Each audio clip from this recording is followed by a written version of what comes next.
Ian, don't call me out like that. What do you mean? What do you mean? There's nothing. Oh, give me a minute. Give me a minute. There we go. Yeah. we do it.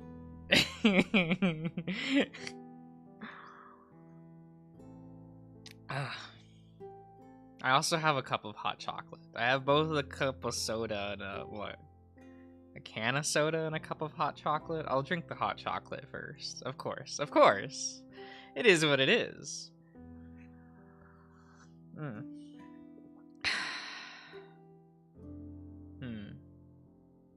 Hello, Michael. Hello, Ian. I forgot to say that right at the start. Yes. We are back in Echo. You know, the best place, the goodest place. We all love it. Right? Right. Give me a minute. I'm gonna put this orange off to the side. I don't need that right in front of me. I can't eat an orange while reading. You know, I can't do that. At least not in a way that, like, is conducive to doing the thing. Yeah. Vanel, hello! We're going back to Echo. We're on, this is Thursday in Flynn's route. I'm pretty sure we're doing the friendly barbecue, right? We had some of the hot dogs. Yes. Just woke up. I mean, I get that. It is what it is. No worries. Give me 1 minute to change my setup a little bit. I peel a bit of wallpaper off above the mantle with my thumb. Without all the furniture, the place looks much older than it actually is. I managed to get in by unlocking the front door with one of my credit cards. The deadbolt never worked, and I guess my parents didn't fix it after I left town. It's 5 a.m. That's when I like to go to bed. Everything kind of smells faintly familiar. Just dustier and without my mom's burning cinnamon incense that seemed to be a constant feature of my childhood. I rest my forearms against the windowsill and and let my eyes lull a bit. Yes. Otter! Leo smacks his paws on either side of the window, looking up at me from outside with a pleased expression on his muzzle. Jesus, man! I blink. Why are you shirtless? Leo pulls back some, crossing his arms over his chest. He rolls his shoulders, a sort of indirect shrug. Was getting hot, especially with all the moving around and grilling. I guess I give him a dubious look. Yeah, you're a hot dog, all right. The red wolf responds with a delighted smile. I harumph, trying to change gears a bit. You're not, like, self-conscious or anything. I mean, it isn't the height of football season for you anymore. I flick my gaze towards his stomach. Leo's demeanor cools, though he keeps smiling as if he's trying not to let that one set in too much. Hello, Charles. Leo wishes he had Williams. I mean, William's like such an idealized male that, like, you know, that doesn't exist, right?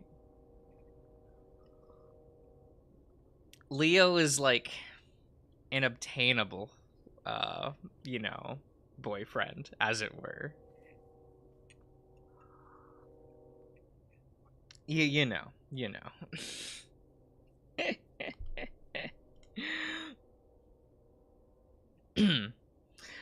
Leo's demeanor cools, though he keeps smiling as if he's trying not to let that one set in too much. He points up towards my chin. Do you dye that? What? My goatee? Is that what you call it? Leo, please. Leo. Leo, please. Chase takes so much pride in having his whittle goatee. You can't just, like, hurt this man this way. He cares so much about this. Yeah? He lets out a little, humored grunt. What? Seems like a lot of work for a little scruff of hair. Yeah? I frown, pushing back away from the window. Leo seems to stiffen some. Hey! I'm just kidding. You look, you know. You look very good. Seeing you dance and all that takes me back. But you are different. He pushes his tongue against the roof of his mouth, Leo's eyes darting from side to side as he tries to find the right words. I haven't seen him like this since we were younger. I wonder if his English has been getting worse without us around. His family really only speaks the native tongue at home, and I imagine it's the same at the shop he works at. Thanks. I'm honestly not sure how to respond to that. What am I doing that's so different? I can't explain it. You're just like, you used to be just less. Jax, hello. I feel a sinking sensation within my chest. Leo suddenly snaps his fingers. Mellowed out, that's it. Listen, Leo, you said you wanted to talk, right? Because if your big point is that I'm not a complete spaz anymore, I'm already aware. Leo furrows his white-ridged brow. When will he come up to my window? Yo, same. Oh. You never were a spaz, and I was getting to that. Chase? I spin around and see the familiar salamander standing up anxiously behind me. Oh, hi. Hola, Scooter Boy. Scooter Boy? Oh, right, he's got a Vespa. I forgot. He's like Jim from, Troll Hunters. He's got that Vespa, you know? Leo leans past me and waves. Hey, got time to talk, Chase?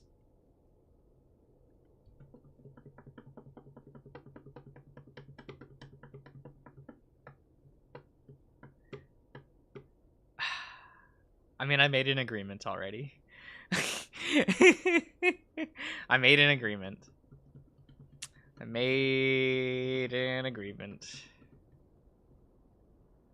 It pains me. It truly does. But, you know. Sure. Great. Thank you.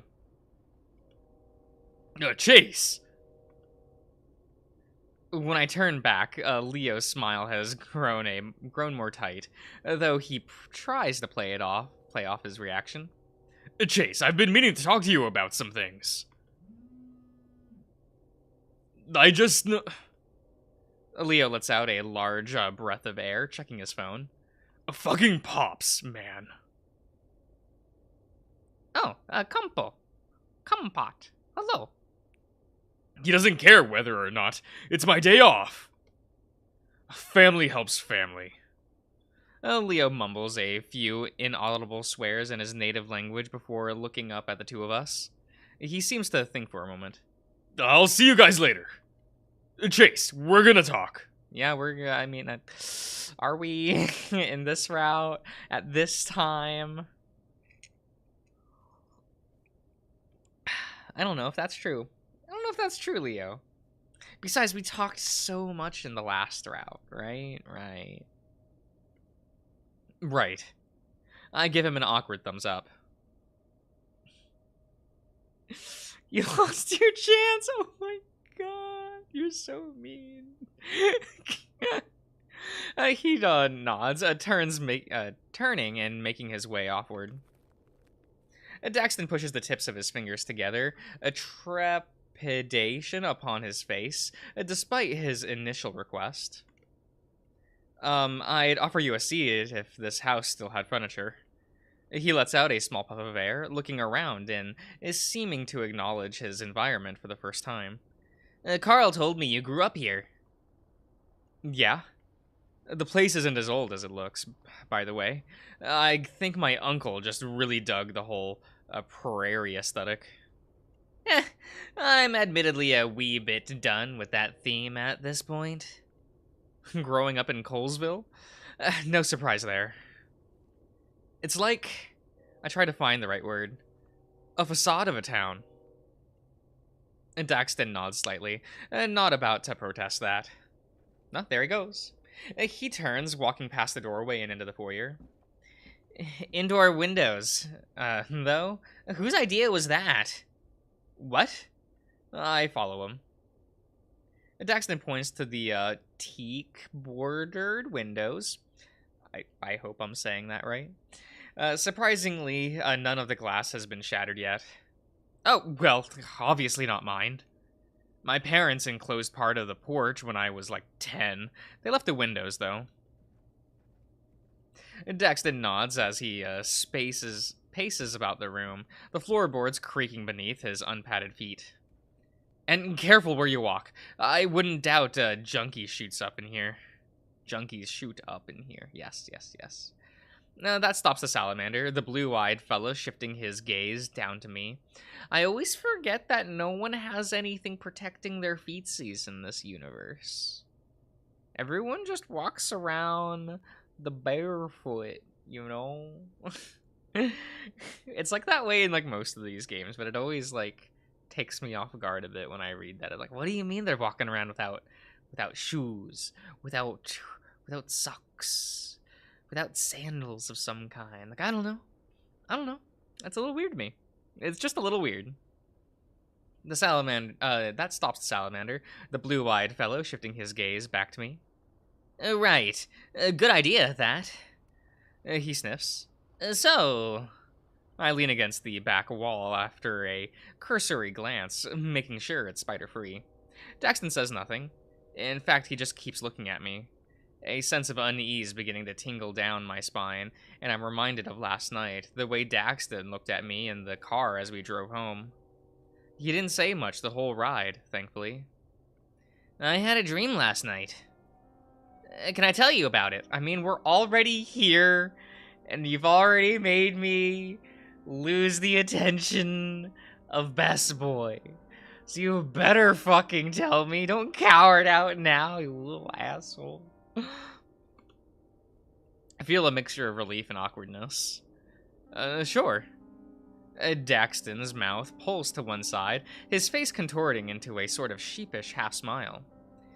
Well, it wasn't truly like a dream or nothing of that sort I'm familiar with. Dreams are the sorting and categorizing of the happenings of the day by the subconscious of the mind. You know how they are, where the sky never looks quite day or night, always some sort of violet or reddish dusky setting. Is it? I don't know, I never really think about it. You always have some limited control of what environs surround you. Again, mainly on the subconscious level.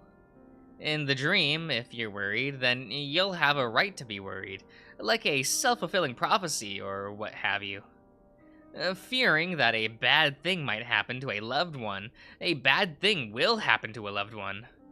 Afraid that something scary might be in the room, and then something scary is in the room. I look around briefly. He gesticulates in a swirling motion to get my attention, shifting his digress? Yes. It's why the stressed, the traumatized, and the guilty get night terrors more than anyone else. And Daxton lets his hands fall to his hips, his eyes trailing downwards to a dusty boards beneath my feet. Is that true? Is that true? This whole sentiment? Oh no. I don't know. Usually when I dream, I'm getting just hurt. I get shot and stabbed a lot in my dreams. I don't know. It's something.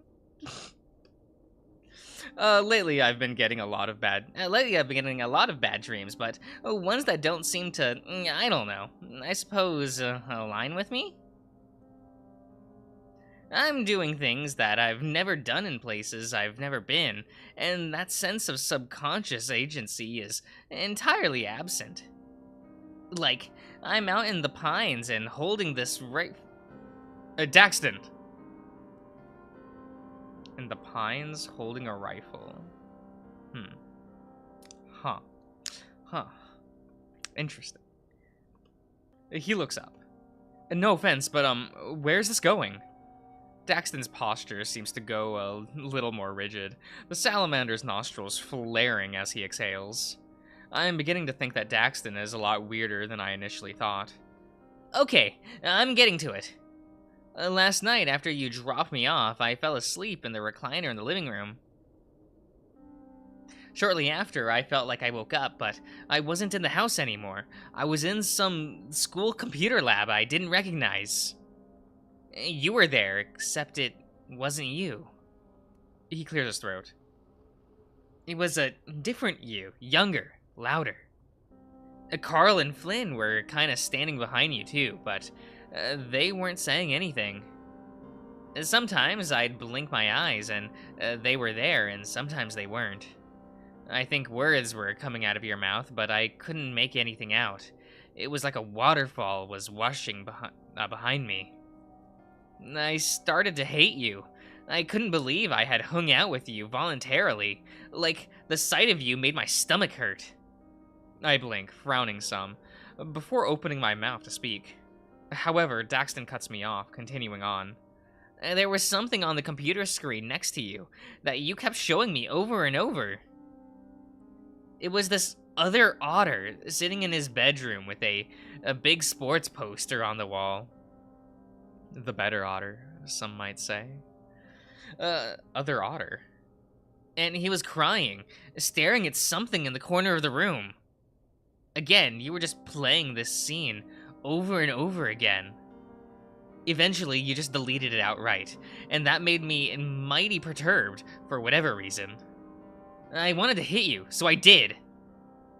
Daxton sees the deepening frown on my face, and he smiles very slightly, though he quickly goes back to his more serious expression. It was like I transported across the room. The next thing I knew, I grabbed and hit you, but your body had the consistency of a loomy sand. Loomy sand? What? Okay. You were crumbling and dissolving every time I touched you. Your fur turned gray and speckled, and your face didn't look like you anymore. Everyone else started grabbing me. I recognized Carl's arms, and there were a bunch of others. Even you, somehow, had a hold on me. No, Flynn. No Flynn, though. Hell, I couldn't even see him anymore. I remember calling for him, hoping he was back from the bar. The next thing I know, I'm on the beach. I'm just standing there, watching the tide lick at the sand beneath my feet. Then there's this. Daxton pauses, crossing his arms over his chest. He moves across the room to lean against the wall behind me, staring ahead. Well, it's just this. I don't know what it was. I'm thinking it was a face, but it could have been a weird-ass rock. It kind of reminded me of an electrical outlet. Everything just went dark, and I was staring at the rock face, which was staring at me in turn. I was just stuck there in real time, staring at it for, I guess, around 20 minutes. And then it faded away. Jesus. After that, I was at this sort of a fort-looking place. Lots of old-timey looking folk around with the trumpet guy emblem everywhere. I kept asking the people around me where I was, but they'd always just shuffle away. I followed that one fox lady with the big old blouse on around a corner, and suddenly I was in Echo again. The sky was wrong, but it was Echo. I walked into my house and saw myself in the kitchen. Flynn, Carl, and you were there, too. Dastra on the TV. There was this uneasiness in the air, 'cause I was pissed about the whole computer lab thing. I wanted to yell at you about it. Carl just grabbing me, Flynn for abandoning me, and the other me for not being the real me.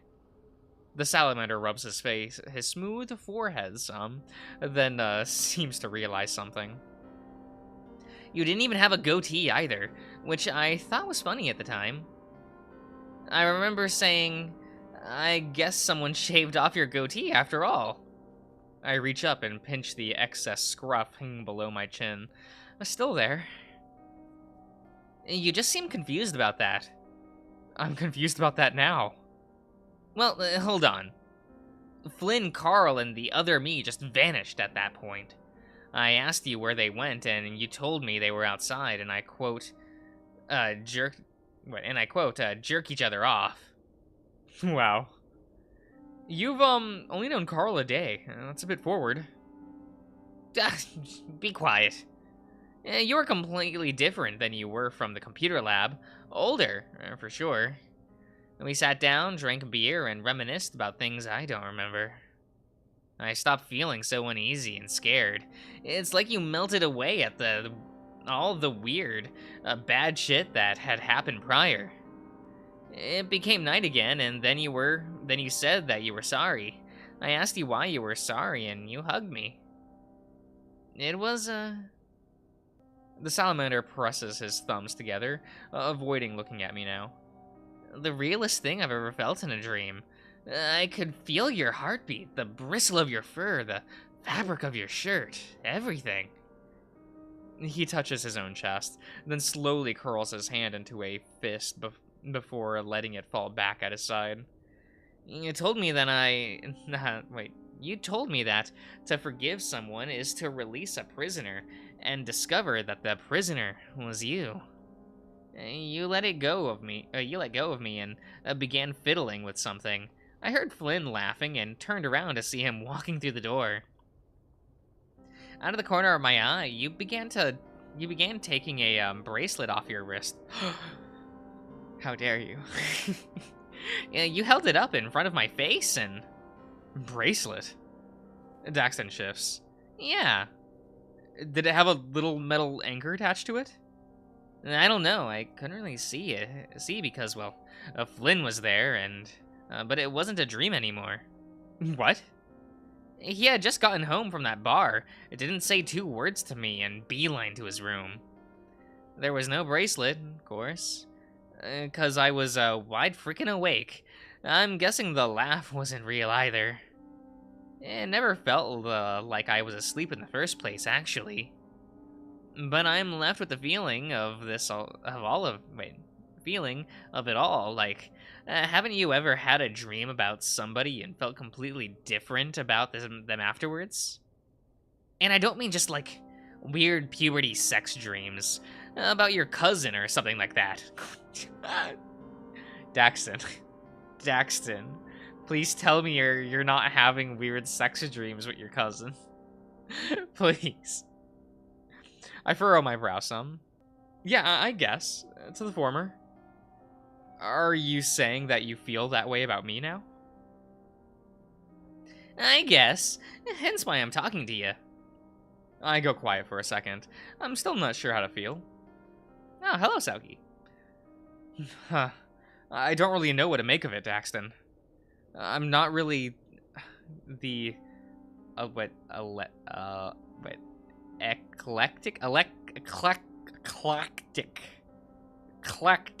Is that how that's pronounced? Is that how that word's done? Spiritual sort. And me either. And that's the thing. I mean, I own a Dreamcatcher and a couple New Age albums, but who doesn't? I raise my paw. Daxton looks at me, slightly rolling his eyes. Didn't you say yesterday you had something similar happen to you, though? When you passed out of our place? I pause, then nod. Must have been the fishy cheese bread we ate. You thought it had the fishy taste too, right? I told Flynn not to put his catches in the damn freezer on top of other food. Daxton sighs. I don't know, Chase. Talking to you about it seems like a better idea in my mind. I shake my head, waving my paw to the side. No, it's fine, really. I'm glad that I'm not the only one dealing with this sort of stuff for once. Daxton perks slightly, looking me over. For once? Damn, I shouldn't have said anything. I hate trying to explain this. I drift my gaze to the cracked ceiling, staring at the hole where a brass satin chandelier once hung. I try to put on a nonchalant tone. I have mental problems or something. Yo, same. Wow, Chase is just like me for fur. Out of the corner of my eye, I can see Daxton cock his head towards me. Smooth. Like sleep paralysis, lucid nightmares, that sort of thing. Sometimes I don't have any problems with them, but as of late, I don't know. I try not to think about it too much, otherwise I get all insomniatic.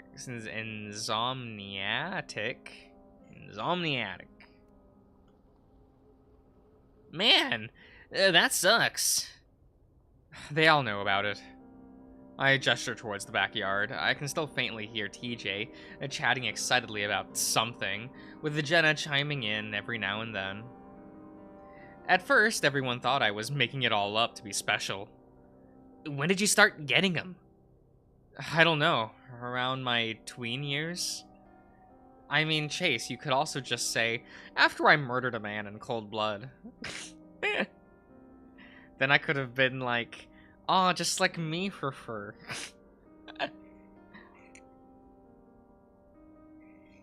I used to get real bad nightmares around then. I watched some clown TV movie and it traumatized my effed ass. Effed? Daxton looks over towards me, seeming to realize the need for clarification. Tadpole. Oh, cute. Daxton sputters out a dismissive noise. You wouldn't feel bad about it, though, Josh? I wouldn't. It's why no one trusts me with anything pointy anymore. It was like, what day is it? Like, just yesterday, I was chatting with a buddy, and he was like, yeah, he, like, offhandedly mentioned that he always keeps, like, a gun and a knife, like, in his car. And, like... and, what was it? I had asked him, like, would you trust me with your gun? And he just, like, stared at me. And then, like, gave me a pat on the shoulder. And then continued with the conversation. I was like, damn it. He's not going to let me borrow his gun.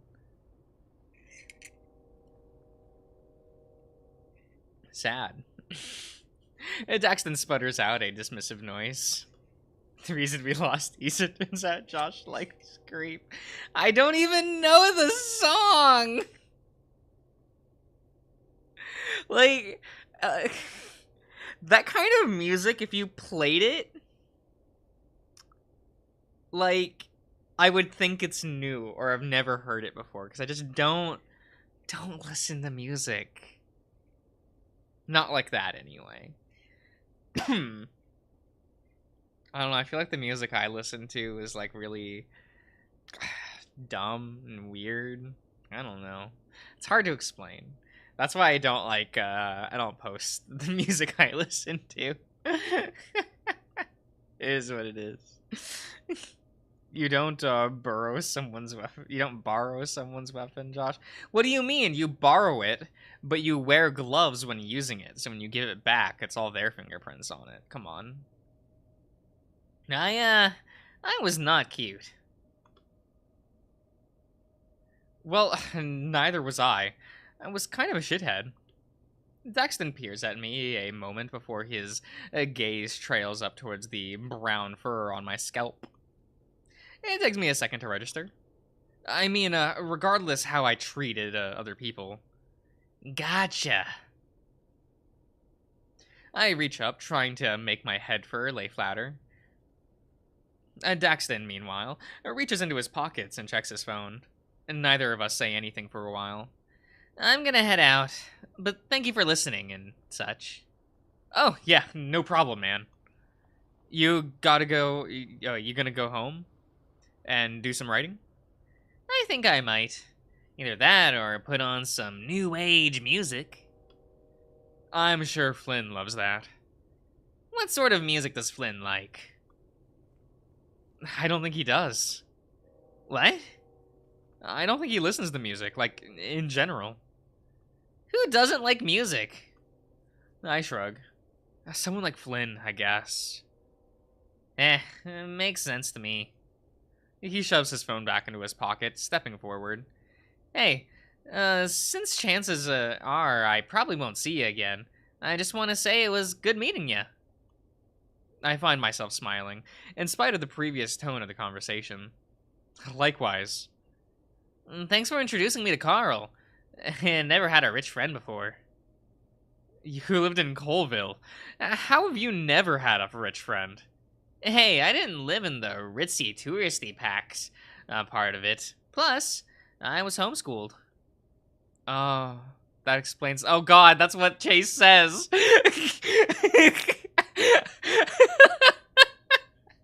Whoops. Oh, that explains a lot.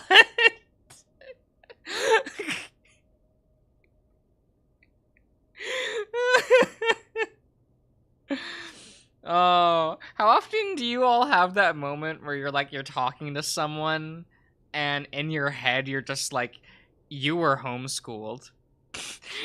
You don't say it to the person you're talking to, but in your head you're just like, this person I'm chatting with was definitely homeschooled. There's no other explanation.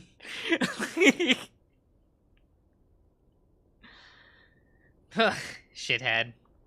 He grins some, and I can see the pink of the inside of his mouth. It's quite the contrast from the rest of him. I feel a bit better now. See ya, Chase.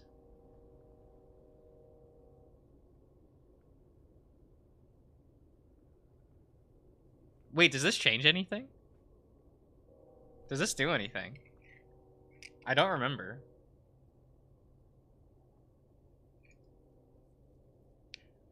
We're just gonna put a save there, right?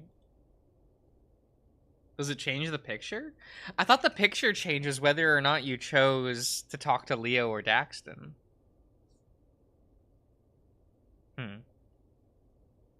What do you think, guys? Do we shake his hand or do we hug him?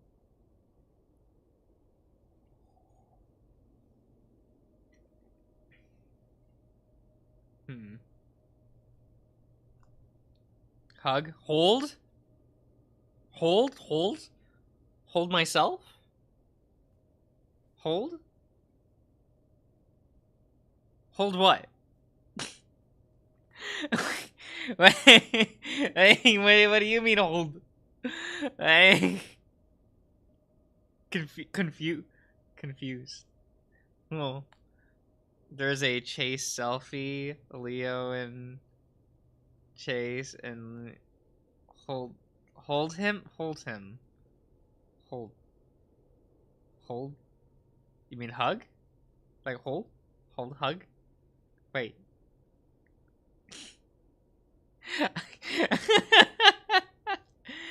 Oh my god, just hug him. Okay.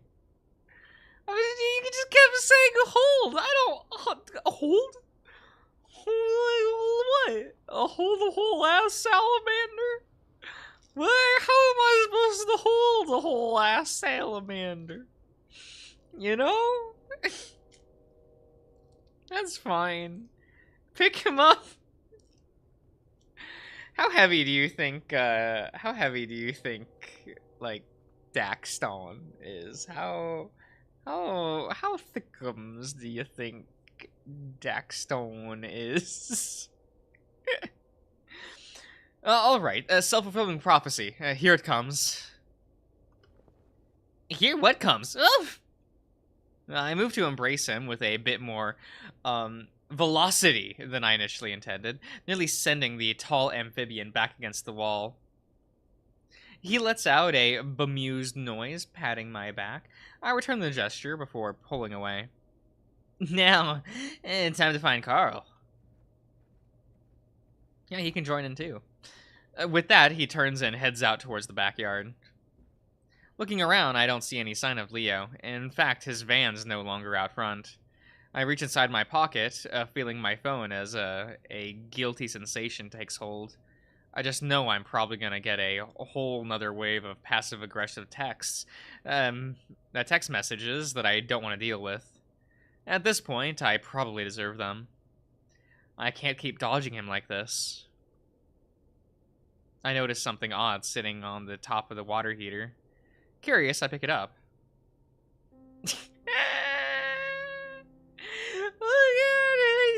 Look at this frumpy little lad.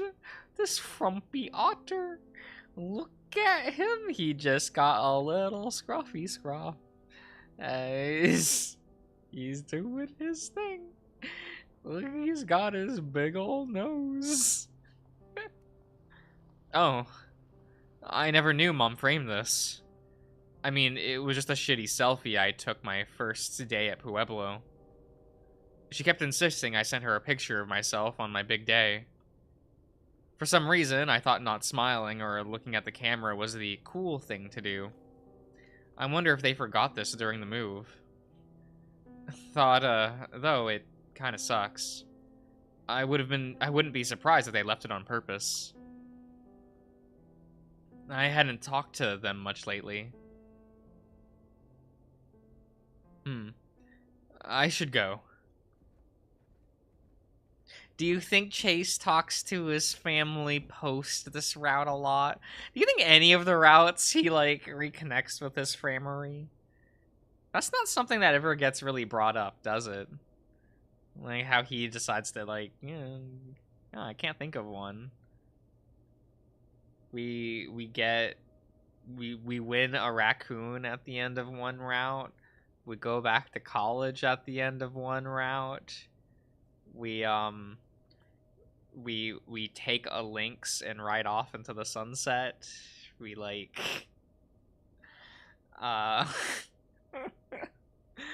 Jenna's route doesn't have an epilogue. Not really. Not one that has a time skip of any kind. It's weird. I feel like that one's the only one, right?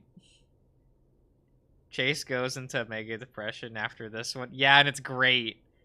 He's just like me for fur. I step outside. The air is kind of hazy, and the smell of the hot dogs is pretty palpable. I look over across the yard. TJ and Jenna are sitting at the table. TJ's munching down on the third helping of cut-up hot dogs, while Jenna sits up top, with her feet hanging off the side.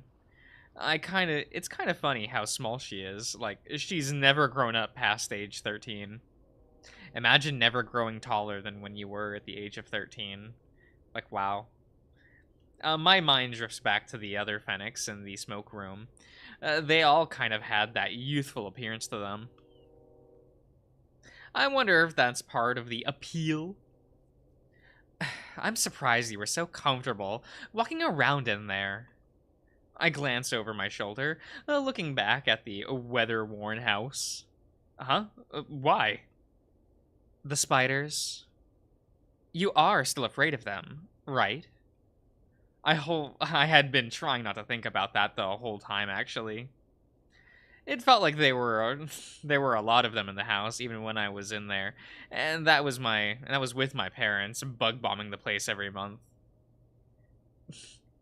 Chase deserves better than this route's ending. Now, serious. Now, serious. Do you think that's true? Do you actually think that's true? How much of a good ending does Chase deserve? I guess it depends on how much, you view... I guess it just really depends on how you view murder, I guess.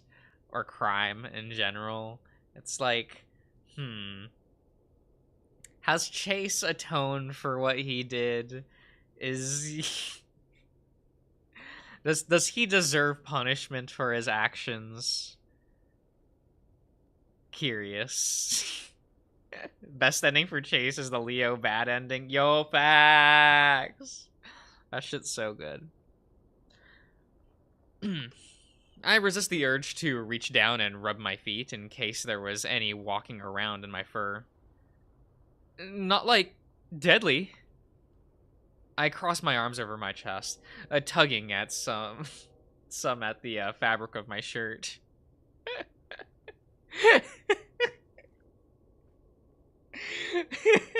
Sorry, I'm just remembering something. How many spiders can you throw on a dog until it dies of fright? Pretty sure that was around here, wasn't it? Like it was in this conversation, right? I cross my arms over my chest, tugging at some fabric of my shirt. Right, of course. TJ snickers some. Jenna pulls out her phone, beginning to tap away with the digital keyboard. By the way, we found something else that might help with your project. No. It's in my purse. Could you grab it for me? Sure. What is it? Jenna doesn't answer, continuing her texting. TJ, meanwhile, seems to be grinning at his empty ketchup-covered plate. Oh, God, that's so gross. Jenna? I move over to the purse, unbuttoning the top flap. I've always been a bit wary about going through a girl's purse for obvious reasons. I rummaged through a guy's bag last night because he left it at the table after leaving the card shop.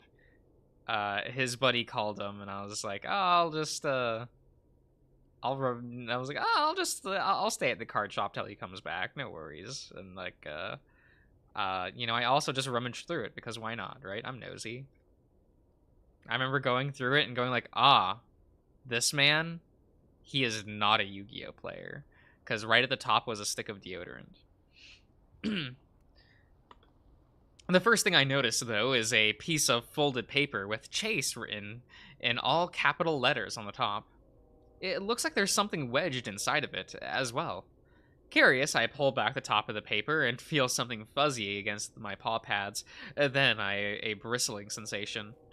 Thin prodding things tickle at the tips of my fingers. I squeeze one and yank it out. Dangling before me is the orange and black tarantula, its limbs bouncing from the sudden pull of force. Jesus fuck! I toss it down to the dirt. It seems to bounce right back up and land sideways on my foot. I scramble back, kicking at it with as much force as I can muster. Shit! Shit! My chest heaves, and I feel like my heart is about to burst from my chest. The tarantula doesn't move, and that's when I realize Jenna and TJ are grinning at me. Jenna has her phone pointed in my direction. Wait, does the ketchup plate remind you of the barbecue plate? No, I just think, like, ketchup is, like, I'll use ketchup for some things, but an excessive amount of ketchup I find gross, like sickeningly gross. If someone like has a like plate covered in ketchup, it kind of makes me ill. Like when I use ketchup, I use like a very small amount for dipping only, so there's not a lot of it. Cause I kind of find the smell terrible in large doses. Like, no. Jenna has her phone pointed in my direction. Jesus, she's filming this. Language! It's just rubber, Chase. That... I point at the eight-legged thing that's now 3 yards away, stuck in a patch of a goat head brumble. That is not funny. It is, actually. Aw, I'm sorry, Chase. It was Jenna's idea. It was 99 cents at that gas station we stopped at back in Two Canyons. Ugh, no wonder you two wouldn't let me see what you bought. Did you guys actually have anything for me? I mean, regarding my project. TJ begins to look even more guilty. Jenna sets her phone down and goes back to reclasping her purse. Not really, Chase. As I said, there wasn't much information about the 1877 happenings. Most search results directed us towards dubious ghost hunting websites with no source of veracity that could be utilized in a formal report. Well, I sigh, stealing my swaying tail and feeling calm once again. Was there anything that could be used in a non-formal report? The Phoenix cocks her head, her eyes seeming to look right through me as she thinks, before meeting my gaze once again. Huh. What do you want to know more about? The UFO spotted over Echo Canyon by a group of night hikers. The Meseta ghost woman who wandered along the edges of the res, seducing men before impaling them on the branches of a mesquite trees. Or perhaps the Mothman, who now apparently has been driving a semi-truck down Route 93 at midnight. Maybe he needed a side job. The economy has been tough lately. I let out an exasperated noise. Okay, I get your point. Although, there were lots of mentions of the riots here. That includes the happenings in 1915, as well as some other unsourced stuff about violence after World War II. Just a general perception that we were all a bunch of desert, malcontent living in some sort of a Sodom and Gomorrah style situation for a century. Sounds about right. We even had a famous brothel that served all the miners in the area. A brothel?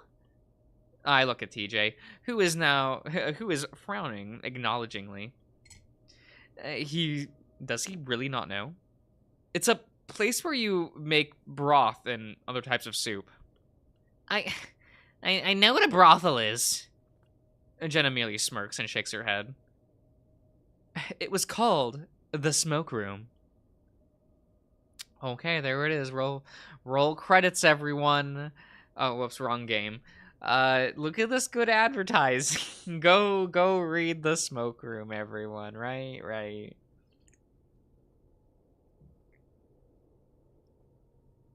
Yeah. All right. We'll set this down. Hopefully that doesn't make too much noise. Okay. Wait, what? I tense up, and they seem to notice. Chase, is something wrong? The Smoke Room? Yeah? That still exists? That still exists. I was there last night. You went to a brothel last night? Jenna says this, less as a question and more of a deadpan matter of fact. What? No. It was this bar that Flynn went to. It's right by the casino. There's no sign for it or anything, and it's like some sort of gay bar. A gay bar? In this country? This county? This county, not country. Of course there are gay bars in this country, but this county? Never. At least, that's what it seemed like it was. I shrugged, trying to phrase this as carefully as I can without going too much into detail. Wait, what? Or go watch... yeah, that playthrough is, it's kind of bad, right? It's just... Everyone loves the Echo Project podcast with Josh and Darian, right?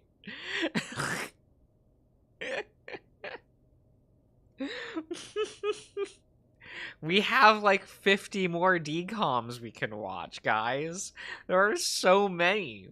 We can watch Johnny Tsunami, The 13th Wish, Smart House, Pixel Perfect, and other such films that we can discuss on the Echo podcast. You know how it is.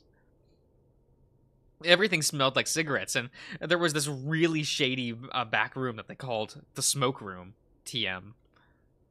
That's, Jenna presses her knuckles to her lower lip, seemingly in thought.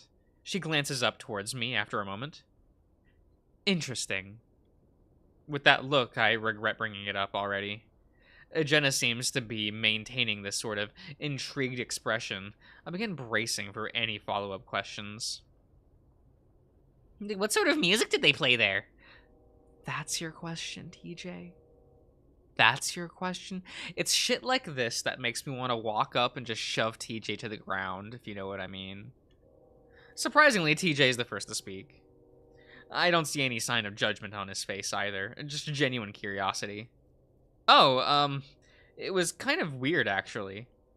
It was this sort of droning, bassy synth stuff. Really? Yeah, I never heard anything like it. It was kind of loud, too. I'm not sure why you're asking. It's TJ's turn to shrug. And just curious. So, you went to a gay bar with Flynn named after an old, famous brothel? I exhale, resting my paw on the edge of the table. TJ, the first individual that Josh can bully. That is just factually not true.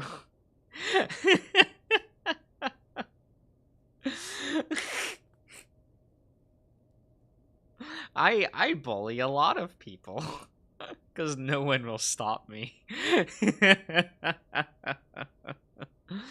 I probably get away with a lot more in life than I should. I probably could get away with murder, and by that I mean I totally have.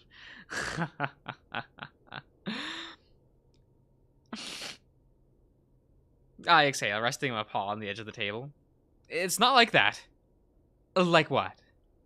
Daxton, Carl, and I followed him after he left us in the middle of hanging out last night.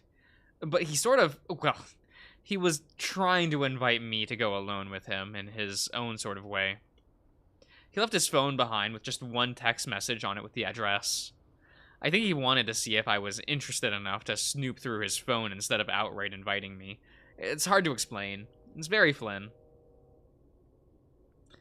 Oh no, I understand completely. That sounds quite like Flynn. Very non-committal, and giving himself something that he can hold against you, if need be, to protect himself from having a semblance of vulnerability. Jenna rubs the bridge of her small nose, still seemingly frustrated with Flynn's behavior. She reaches down, picking up a paper plate from behind. Oh God, excuse me, beside her, and shoving it in a plastic bag. I'm ready to head back to the motel. Chase, are you coming? Every day. Oh, sure. Jenna begins cleaning up as well. Oh, TJ begins cleaning up as well. Moving to drag the picnic table back into the aforementioned yard. I help. I wouldn't. Oh my God, how many days has it been? How many days has it been since we've been in the motel? It's like this route, like half the routes you just aren't here. It's like just TJ and Jenna's routes you actually hang out at the motel. Right? Because what, you're at the mansion all the time in Carol's route, so it is what it is. I sit cross-legged on the edge of the bed with a notebook in my lap. I'm sort of half planning out my script and half kicking myself for not doing a lot of this preliminary stuff earlier. I'm also kicking myself for not getting any scans of the photos and documents I found at City Hall. You can do that tomorrow. The B-roll I've got doesn't quite cut it. Having actual historical papers and with pictures of the Echo inhabitants that aren't available online might look good for my portfolio. At least that's what Jenna said. This is the same motel that Cam goes to in Arches, right? Yeah. They go to this motel, and you know, because it's what is it? Is it at the end of Leo's route? Yeah, it's at the end, the epilogue in Leo's route. They say that they see a bear and a coyote, like heading to the motel. So like, or out in front of the motel. And I think they say this is like the only one in the area. So I know this is the process of elimination. Am I right? Devin hangs around. He really do just hang around here for a bit. At least that's what Jenna said. I kind of doubt they're open on Sundays, so I'd have to talk to Flynn. And And Flynn still wants me to assist him with this whole interrogation he had planned. Or at least stay out of the way. For now, I just want to focus on my project. Currently, Jenna is tapping away at her laptop on her side of the room. Although she seems more distracted than she was at the beginning of this trip. TJ has the TV on some behind the album rock history show, music history show, that he's pretty engrossed in, from the looks of it. He lays beside me, his back propped up by the pillow. Oh, it's this background. Okay. That seems like an awkward place for the TV, right? Is that not just me? That seems like an awful place for that. Like, okay. After a few more scribbling for my outro, I toss aside my notebook and slink on over to the other side of the room. I take a few packets of the candy egg oatmeal that... Oh, it's this route! I thought this was in Jenna's route. Okay. The candy oatmeal that we've got about 20 of, and empty them into a complimentary styrofoam bowl on the table. I know it's for kids, but I've always kind of liked this stuff. I'm a sucker for anything that's bland as hell with the tiniest bit of sweet added in. It's a home brand cereal with dehydrated marshmallow bits. I fill the bowl with water about a centimeter higher than the top of the oatmeal. A little bit of maple cinnamon dust rise up from the mixture. Hopefully this pack isn't too old. I didn't check the expiration date before grabbing it from my dorm room. I bring the mixture to the microwave and set it for a minute. On the TV, some raccoon is talking about how their music video went viral back in 2006, and how the fame went to his bandmates' head. You know, I don't really eat oatmeal. I haven't I don't think I've eaten oatmeal in more than a decade. That's just not really like a thing I partake in. I remember watching shows like this with my mom as a kid, and they were always about hair metal bands from the 80s and 90s. Each episode was full of grainy, old pack film photographs of the alleged happier days of the Focus superstar. It had me thinking about how much stuff like that there is in my childhood.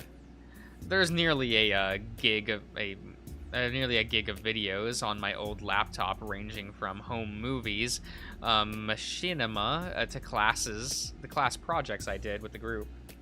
Plus, all of my social media posts were still there.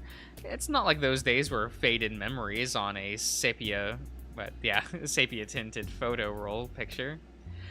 They're right there in the full 1024 by 768 aspect ratio a few clicks away. Maybe that's why I don't think about Echo with as much nostalgia as someone like TJ or, well, Leo for sure. Speaking of, I checked my phone a little while ago. He hasn't texted me. The microwave beeps and I take the oatmeal out. The directions say to leave it for 2 or 2.5 minutes, but that always seems like overkill. I like it a bit soupy. I'm going to take a shower. Do you guys want anything? What? I blink. What? What? No?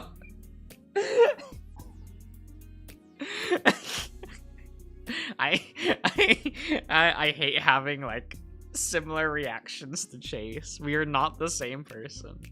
I swear.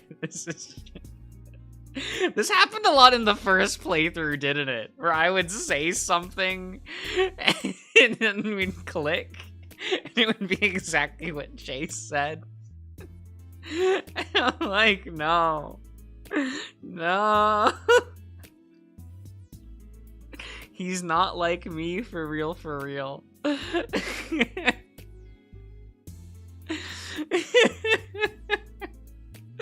I feel like that says bad things about me. TJ stares blankly at us. Do you want anything from the shower? Jenna, after a couple seconds, looks up from her laptop at the links. TJ. He looks as if he's come to some realization, then quickly covers his face with his paw. I mean, I forget I said the second part. I shift awkwardly, bowl of oatmeal in my paw. I didn't get much sleep last night. And Jenna sighs. It's okay, neither did I.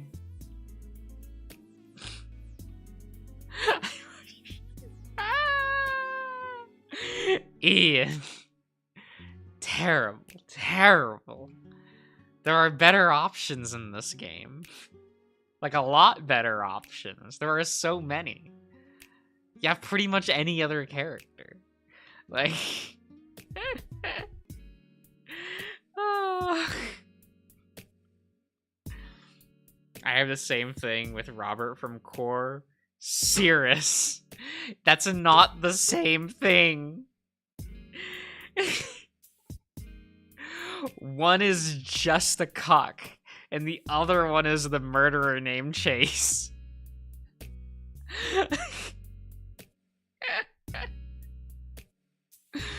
I didn't wake you guys up when I got in, did I? No, we were already pretty much awake. That man shouting in the parking lot was making me uneasy. Huh. I didn't hear any of that. It's because you were the one doing it, Chase. Jenna lowers her, the top of her laptop some, though not closing it all the way. It started a little before midnight. You hadn't arrived yet. It sounded like it was walking all around the motel. He even screamed at our window. Was he yelling anything specific? No, he was just shouting. I heard a few words here and there, but never like any full sentences or anything. He just sounded really, really mad. Or sad. TJ pauses, looking at the bowl I'm holding. Or scared, I don't know. And part of me kind of wanted to call Leo. I mean, I always want to call Leo, but you know, it's... yeah, you know. I can't help but smile a little at that. Really? Wow. I didn't actually.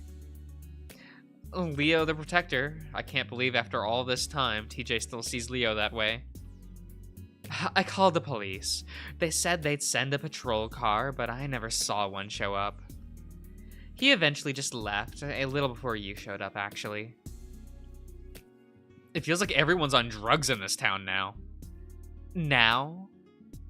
Jenna retorts, looking at me with a raised brow.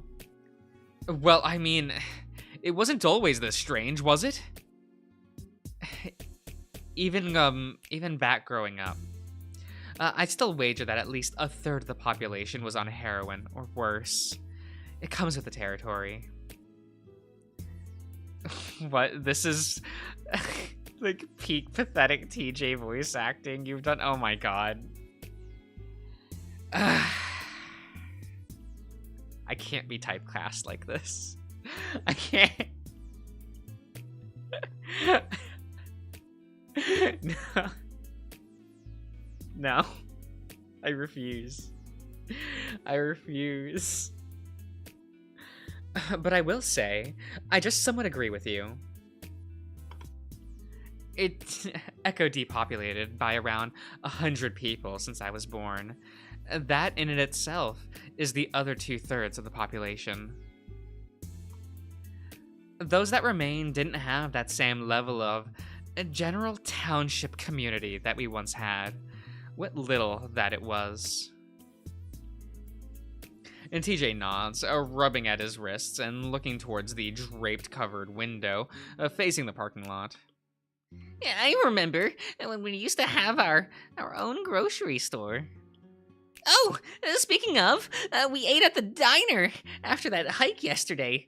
Julian works there now as a busboy. You remember him, right? No. I think for a moment. Was he the green reptile kid who peed himself in AP Lit? TJ looks a little aghast. What? No! Then I don't remember him. That was Cody. Wait, Cody? The Cody you dated? Jenna makes a slightly disgusted noise, shaking her head. You're thinking of upstate Cody. I never got to meet him. Yes, well... Jenna lets out a little puff of air, pushing up her laptop screen again and typing something. Neither did I. She stops for a moment, turning to look at me. May I have some of that? My oatmeal? No! No! I can't give this up. You will just take the whole thing if I give it to you. No, never, never trust Jenna with this. I hand her the still warm styrofoam bowl with a spoon. Damn it, I wanted that. And of course she's digging out all of the sugar dinosaur eggs first. So, right, what I was saying... Oh, yeah! Julian was telling us that the diner will probably end up closing down at the end of the year. Maybe next, if they're lucky. That's like the last business in town besides the motel. The last legitimate business, you mean? I guess I see Jenna nod before taking another bite of my oatmeal. It's no wonder that the people act weird. Even Leo, Carl, and definitely Flynn are different. Did you guys see Janice again after what happened on the road? Ah, so we didn't see it in this route, but it did happen. Okay. And TJ nods uneasily, the Lynx beginning to busy himself, gathering up a fresh set of clothing. Oh, excuse me. I asked if she was okay or needed any help, and all she said was, that she was fine. Great, even. And it's weird that we didn't get the story, though. It is a little weird. But she looked really bad. And TJ picked up some red pajama pants and pants that have faded little Christmas ornament symbols stitched in around the bottoms and pine tree decals on the waist. He also, a bit more discreetly, grabs a pair of bright red underwear and quickly hides them in the folds of his pants. I wonder if he's matching the two intentionally. Do you all do that? Do you match your underwear with the rest of your ensemble? Do you do that? Do you like to have, like, underwear that match your socks or something? I don't. Mainly because I get, like, the most generic underwear. And, like, well, I guess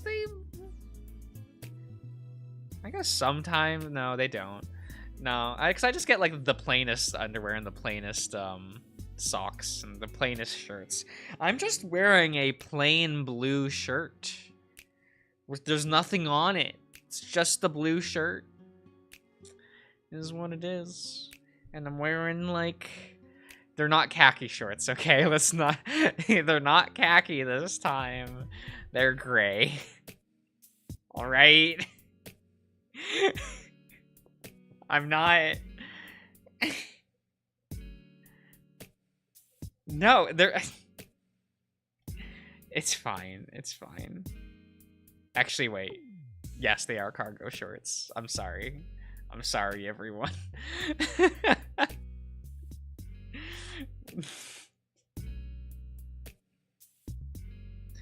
You're fully turning into Chase.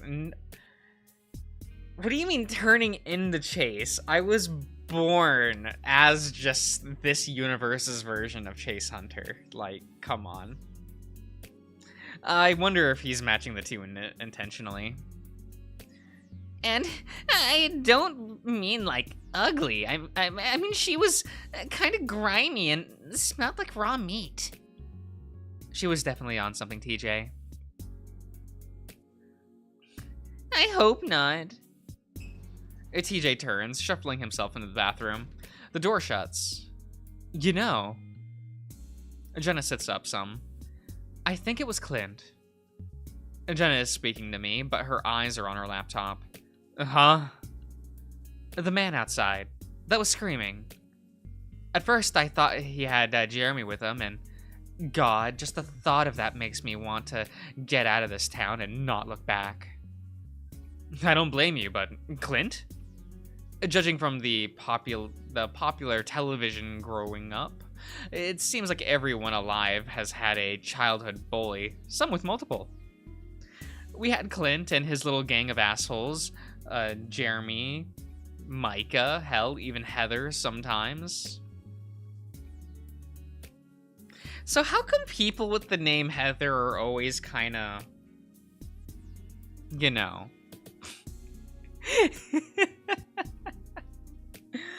The thing is, in a town of 50 people, escaping your bullies is nearly impossible. They're everywhere, they hate you, they hurt you, and there is nothing you can do about it. Well, until Leo did something about it, breaking their legs. You know how it is. I still remember the squelching noises Clinton made as Leo hit him over and over again outside of his own trailer. Fucking lit. Leo didn't speak any English, and they were all a couple years older than us, but that didn't stop him. I didn't know how things would turn out if he never moved here. The voice. It had a certain cadence to it that reminded me of him. Huh. I resigned myself to the notion that Jenna has eaten all of my oatmeal at this point. Moving over to the microwave, I grab another styrofoam bowl and a couple more packets. I can already tell there's not going to be enough left to be satisfying. I'm assuming you haven't gone to see Jeremy and the rest of the family either, then? No, and I doubt I will. By the way, how are you doing? I look over my shoulder. She seems to be deciding on a font for whatever she's typing away at. Catching my glance, she meets my gaze for just a moment. And I don't just mean in general. Any sleep issues? And of course, she changes the topic, just like that. Sleep issues, as she calls them for my sake. I pour some water on the oatmeal. No paralysis, or just sort of strange. Really lucid dreams. I think my subconscious wants me to shave off my goatee.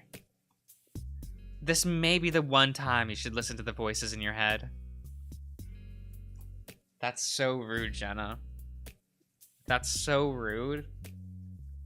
He takes so much pride in that goatee. He thinks it's so cool. Why does no one encourage Chase? He's put so much stake into this one part of his life. And everyone is just like, we will not let this go. You know? I make a growling noise that comes out a lot less intimidating than I had intended. Jenna doesn't look up. What are the dreams like? Josh grow a goatee? No. Switch it up. Go for mutton chops? Oh my god. I let out a long exhale, placing the oatmeal in the microwave. Actually, I think mutton chops look awful. Right? But then you have, the Star Wars character, was it Agent or General Callus? I can't remember. He's a character from Star Wars Rebels. That man's sideburns or mutton chops, maybe that's the same thing, I don't know. Those are something fierce. I don't know. That's a design that's never left my mind, just because I'm like, wow, what do you do in the morning to like do that? You know? Like, sir?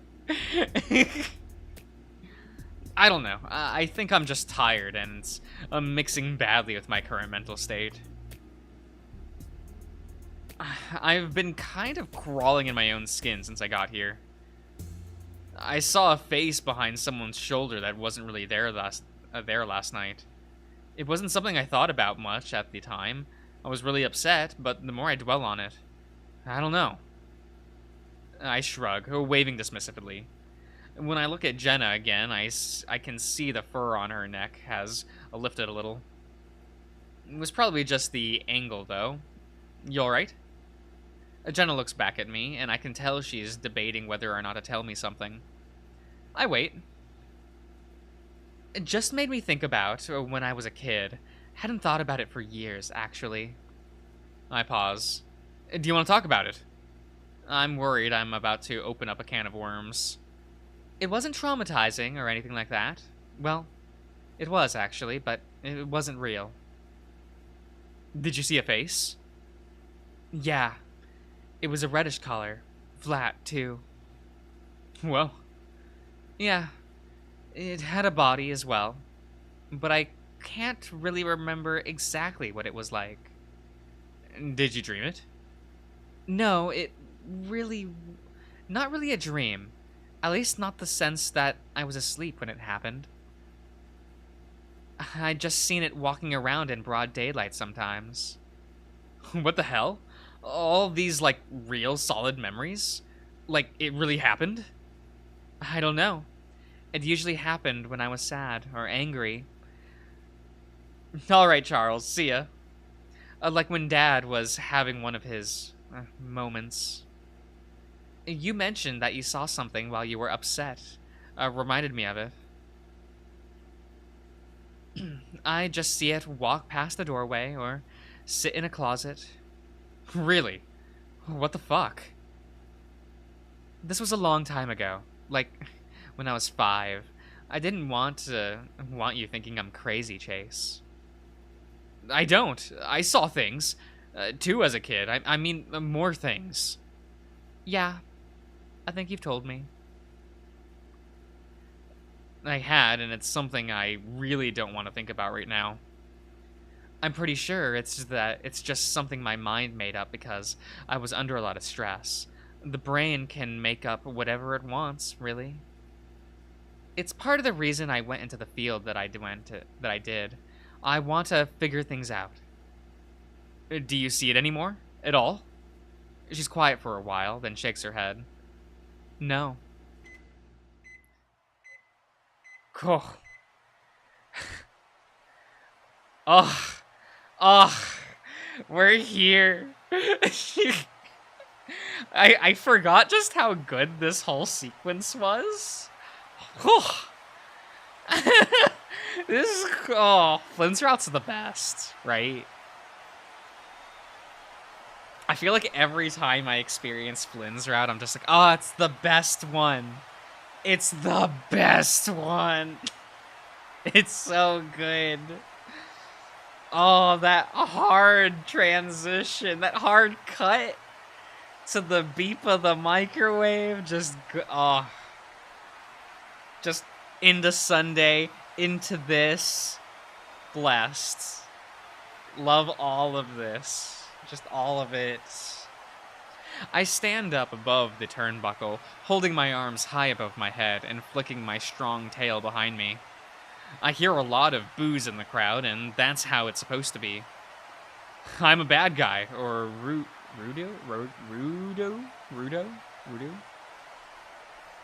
as they call it. I'm not actually a bad guy for real, though. It's just an act. The flashing of the cameras is a little distracting, but nothing I can't handle. I'm good at keeping cool. I reach up, making sure my mask is secure. Even my muzzle is covered. I can't risk my identity being revealed. Especially in a match against Tigre Santos. Well, I don't remember. I can't think. He's one of the Technicos, the good guys. Real goody tissues. Goody tissues. Okay, I don't trust him. He's too good. I don't trust people that are too good. They always hide something. The announcer shouts in a foreign language that I don't understand, and I growl, flexing my giant muscles towards nobody in particular. Tigray has been staring at me from across the ring this whole time. No showboating, though. That's not in his character.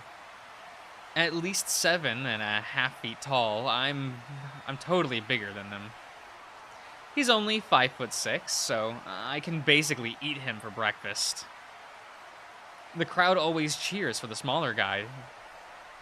I don't. The smaller guys can be just as bad as the big ones. Maybe even worse. I look to the crowd. There is like a couple thousand people here, which is a lot. Kid not knowing it's a goody two shoes. Oh my god. Yeah, probably. I don't. It was too smart for me.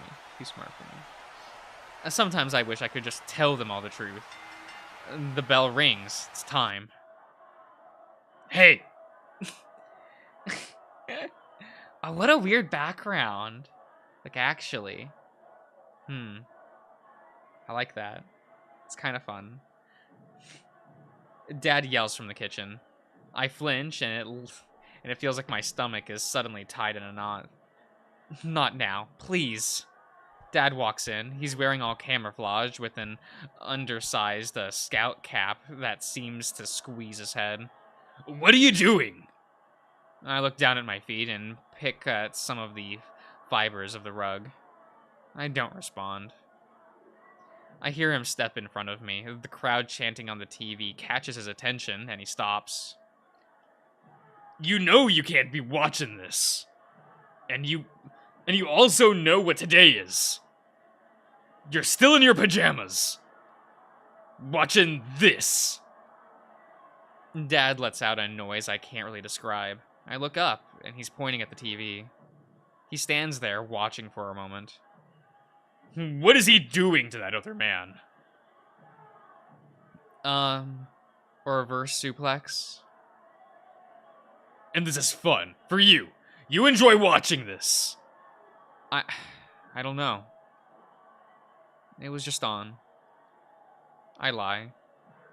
Dad looks down at me, and I can't tell whether he believes me or not. When I say something, you need to listen. Last night, I told you to be dressed in the clothes I gave you, and be ready by 5. It is over 15 past 5, and you're not even dressed. I'm sorry, okay? Dad sighs, stepping out of the room. His steps are heavy, like he doesn't care that Mom and my brother are still asleep. Next thing I know, he's back in the living room. He tosses another camouflage outfit into my lap and sets a rifle on the couch. When your mother and I talked about sending you up north to your uncle, we were not joking. Dad? He points again at the TV. And there's certainly no television up there. No violent video games. No adults that tolerate this sort of behavior. I balled my paws up into a fist, pushing them into my stomach. I don't say anything. Anytime you say anything, it makes it worse. And Dad looks at my paws, then lets out a strained, amused-sounding grunt. What? Are you gonna hit me? And do you want to punch me now? Is this what you're learning? Again, he's pointing at the TV. His eyeballs are bulging and his mouth is hanging wide open. The way his hat tugs at his head makes him look different, scrunching his features. I don't know why he's wearing it. It looks uncomfortable. I am so sick of your behavior. We are all so sick of your behavior. I feel my breathing start to get shaky. Don't cry. Don't give him the satisfaction. Are you sick? He just keeps staring at me, that same expression on his face. I drop Tigre's torso down on my knee, a backbreaker. The crowd roars. I'm grinning beneath my mask, playing up the part through all of the jeering and the hatred. They may love to hate me, but that's still love. Tigre has been getting a lot of good blows in through actual blows. His stiff arms like nobody's business. I'm a little bloody, but that's okay. I'm tough. That's my thing. I'm tough. I'm real tough. But so is Tigre. He's small, so he's got a lot of finesse, and can dodge a lot of my stuff. I climb over the top rope and onto the floor mat below. They always keep a few goodies beneath the ring for people like me. Pulling the flap up, I find a pile of long wooden staves. These could cause some pain. I yell out at the crowd, but they boo in response. They're really mad. Tigre is still groaning, prone on his belly. As I approach, he mutters something in his native tongue that sounds like a bunch of curse words. Not as good, after all, I guess. Time to get revenge for all of those stiff hits from earlier. With a mighty heave, I bring the staff down on Tigre's back. He practically bounces, and a lady fan of Tigre in the crowd screams. Realizing how hard I hit him, he quickly scrambles up to his knees. Though I just hit him right back down. That's what you get. His shoulder twitches, and he quickly clutches it with his free hand, rolling over his stomach. More curses. I hit him again, this time in the soft of his stomach. There's no referee to help him now. I hear him gasp, holding up his paw in front of him, trying to protect himself. This time, I hit him in the crotch. Not that there's much to hit. He has a little penis and balls because he's so small. Mine are huge, of course. I have to wear like a super big cup so that things don't flop around. I drop down on top of him, grabbing him by the scruff and his spandex leotard. He whimpers beneath me, his black and orange tail coiled inward between his legs. I lower my voice, speaking in a deep, raspy tone. Don't stiff arm me again, like that or else. Tigre, Santos. I think he quivers out, and I won't. He's probably so humiliated now. His eyes are like saucers looking at me and waiting to see what I do next, like completely at my mercy and everything. I bet he'd be really humiliated if, I unmasked him. And then I'll pull him up and hug him in front of everybody. He'd be so ashamed.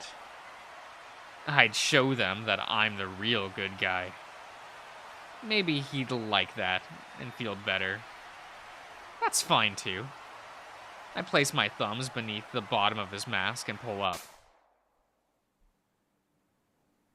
Dad's gunshots ring out so loud, it seems to shake the leaves off the trees nearby. Some kind of bird falls from the sky. I think it's a dove because it's all white and stuff. Or at least it was white. I actually saw a pink mist when the bird shot hit it, like in the movies. The rest of the flock keeps flying, as if nothing had happened. Dad looks over his shoulder towards me, his breathing heavy. I can see little wisps of fog when he exhales. It's that cold. He just killed me? Oh my god. If it was Bronson, I'd probably let him. It takes him a little while to actually speak. He's something. He's something. He's pretty cute.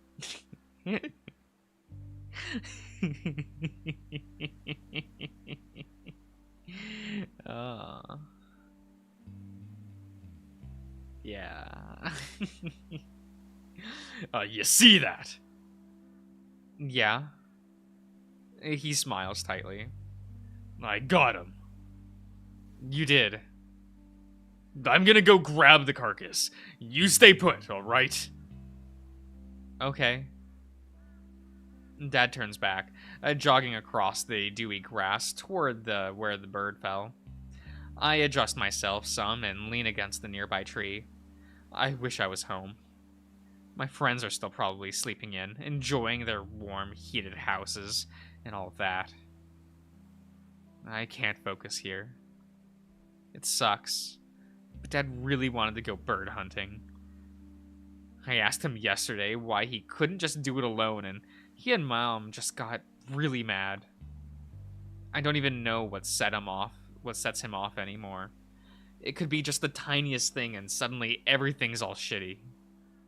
My rifle is kind of neat, I guess. It's a 22. I played a zombie shooting game at Chase's place that had the same kind of the exact same kind in it. It's really loud though. Dad made me wear these big ear protectors, but it's still super intense.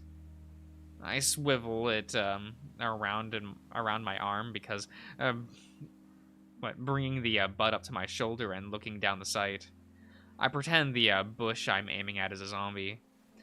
I could survive in a zombie apocalypse pretty well. Probably. There wouldn't be many zombies in Echo, and nearly everyone in town has guns. I just go to Carl's house. It's already like a fortress, and he has tons of food and games. We'd be set. I hear Dad's footsteps and quickly lower the rifle. That's right. Keep that down. He holds up a pretty messed up looking bird. Its neck is half missing and blood still dripping from the hole there. You've never eaten dove, have you? No. It's like chicken, but stringier. I raise an eyebrow. Like string cheese, but chicken? Not exactly, but well, you'll have to try it. Okay. Now, let's see if you can shoot something. Dad steps behind me, placing his paws on my arms and straightening my posture. Now, remember what I told you. Always fire on the exhale. And don't flinch at the kick either. The gun won't smack you if you have a good grip on it, and your eye isn't touching the sight. I'm not afraid to shoot a gun like TJ or a Carl probably would be. Just a little nervous about the recoil. That's all. Suddenly, Dad grabs my shoulder. Look, look! He points towards the sky directly above us. A bunch of birds in V-shaped formation are overhead. Those are ducks. A duck is great. You've had duck before and loved it. Now, you can get your own duck. Hurry, get sighted. I scramble to get the gun aimed up, and my eye lined up with the sight. Come on. I'm trying. The ducks are already getting pretty far ahead. I can't seem to get lined up right. Give it to me. No, I've got this. Next thing I know, Dad's wrenching the butt of my shoulder and bringing the rifle up to his. It only takes him a few seconds to get ready before firing. Just like before, a bird falls from the flock, plummeting to the ground past a clearing of trees. This time, the flock breaks up, scattering. Dad turns, pushing the length of the rifle against my chest. Take your gun. I clutch onto it with both hands, and Dad starts making his way forward. I follow. Why didn't you fire? I was going to. The aiming thing, the sight, it wasn't lining up with my eye. I needed to get it lined up right, or else I was going to miss. Son! And then he just yanked it away. You were not listening to what I was telling you. Just like what I was saying this morning. Dad's voice raises. You just can't do anything there like you're told, can you? My fingers grip my rifle tighter, and it's like everything goes red. I can. You're being an asshole. I yell so loud my voice cracks. Dad turns, slapping me so hard it makes my ears ring more than the gunshots do. My face burns, and I growl into the inside of my jacket. A lump forms in my throat that I try to swallow down. I'm tough. I'm okay. Who taught you to speak like that? Nobody. Oh no, I think I know who. It was Flynn, wasn't it? It isn't right that you hang out around a boy like that. What do you even mean? All the kids around Echo, and you cling to the teenage, potty-mouthed gay boy. And look what happened. He shakes his head, eyes wide again, like he can't believe what he's seeing when he looks at me. You defy your parents. You sit around at 5 in the morning watching men grope and hit each other. I'm breathing so hard now, it feels like I'm hyperventilating. Fuck you! Wrestling's cool and Flynn is awesome! Dad looks downright disgusted now, like he's gonna be sick. The inside of his ears are bright pink with flush, too. You're sick. When we get home, we're sending you up north to the ranch. I don't care if you have to pull you out of school right now. You mean the compound?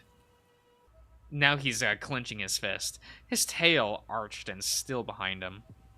Your mother and I have prayed and prayed, but son... Why don't you sorry. Why don't you ever leave me alone? You're so fucking bad, you know that? Stupid asshole. Dad steps forward, fists raised. I bring my rifle up and aim at him. He stops. You are sick. I've never heard Dad speak with so much hate before. That being said, I've never been this angry before either. You're pointing a rifle at your own father.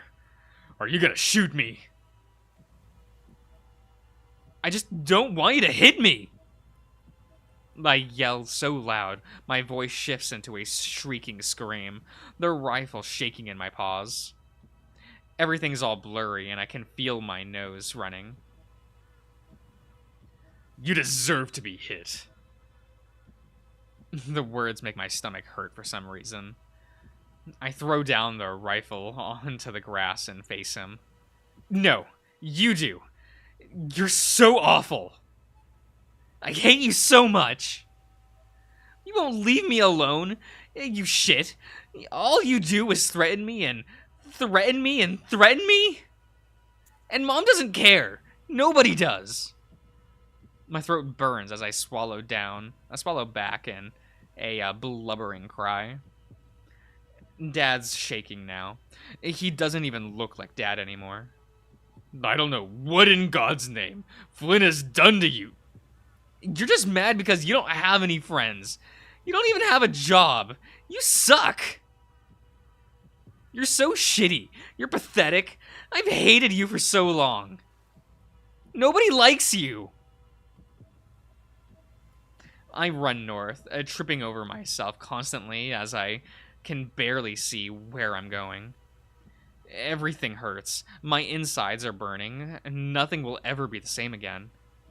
I can hear him behind me, panting, furious like a feral. I come through the clearing.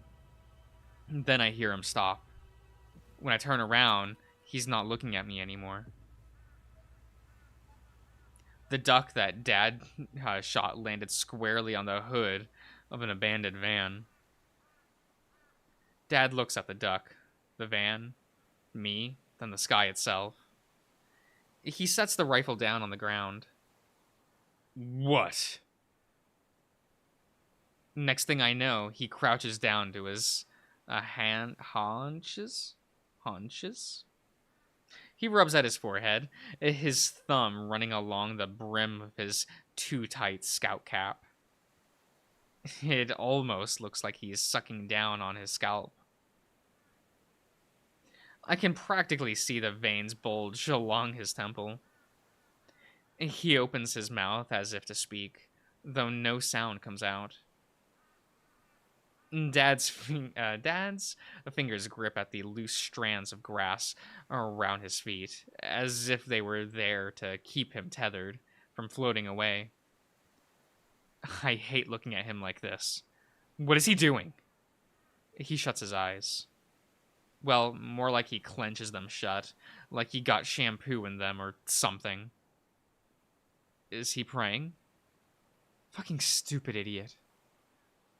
God's not real, you know. Son? He finally speaks, and he doesn't sound like himself. What? From the hood of the truck, little rivers of blood splay out from the duck's chest, dripping down the front of the grill. Its eyes are still open, even though it's dead. I always thought when something died, your eyes close and your tongue sticks out. It looks like it's staring at me. Dad doesn't respond, but he finally looks up and sees what I'm seeing. He sucks in his chest as if he's been struck. He shuts his eyes again. His whole body shakes for a moment, like he's having a spaz attack. It's not the same van. It's not the same van. He mutters. I don't want to watch this. I'm about to turn and walk away when I see something move in the back of the van. It's just for a split second, but I swear I saw a face through the dusty glass. Son? Dad repeats himself. Dad? Again, there's a flash of red, like something bouncing up. Dad, there's someone in the van. Dad says nothing. He won't even look now. There's someone in there. I know it. I wipe my eyes with my sleeve, clenching my fists and stepping closer to the rear window. I smear away the dust from the glass and press the tip of muzzle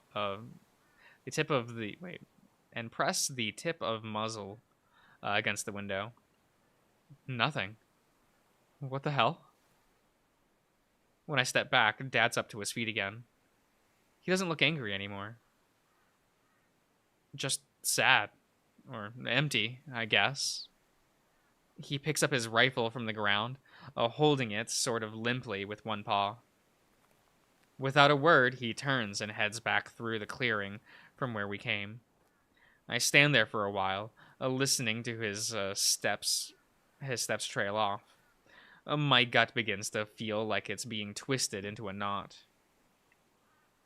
Why didn't he say anything? He always says something. Any other time he opened his mouth, I practically flinch, so why do I feel like this now? He won't actually leave me out here, will he? I cross my arms over my chest, hugging myself. Minutes pass. Nothing happens. It's like I'm rooted in place, constantly wiping my eyes and nose. Just gotta be tough. I mean, I am tough. I just don't know what to do. What the hell am I supposed to do? I hate this. Why did I have to say all that? Nothing will ever be the same again.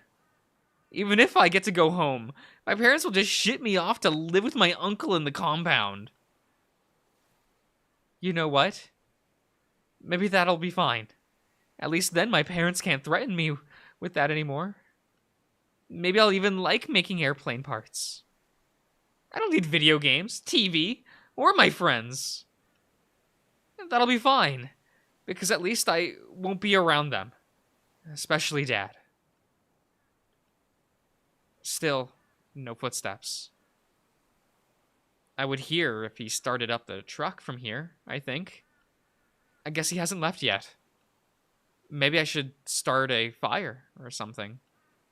I never could get one going on my own in the past, but that's probably because I wasn't trying hard enough.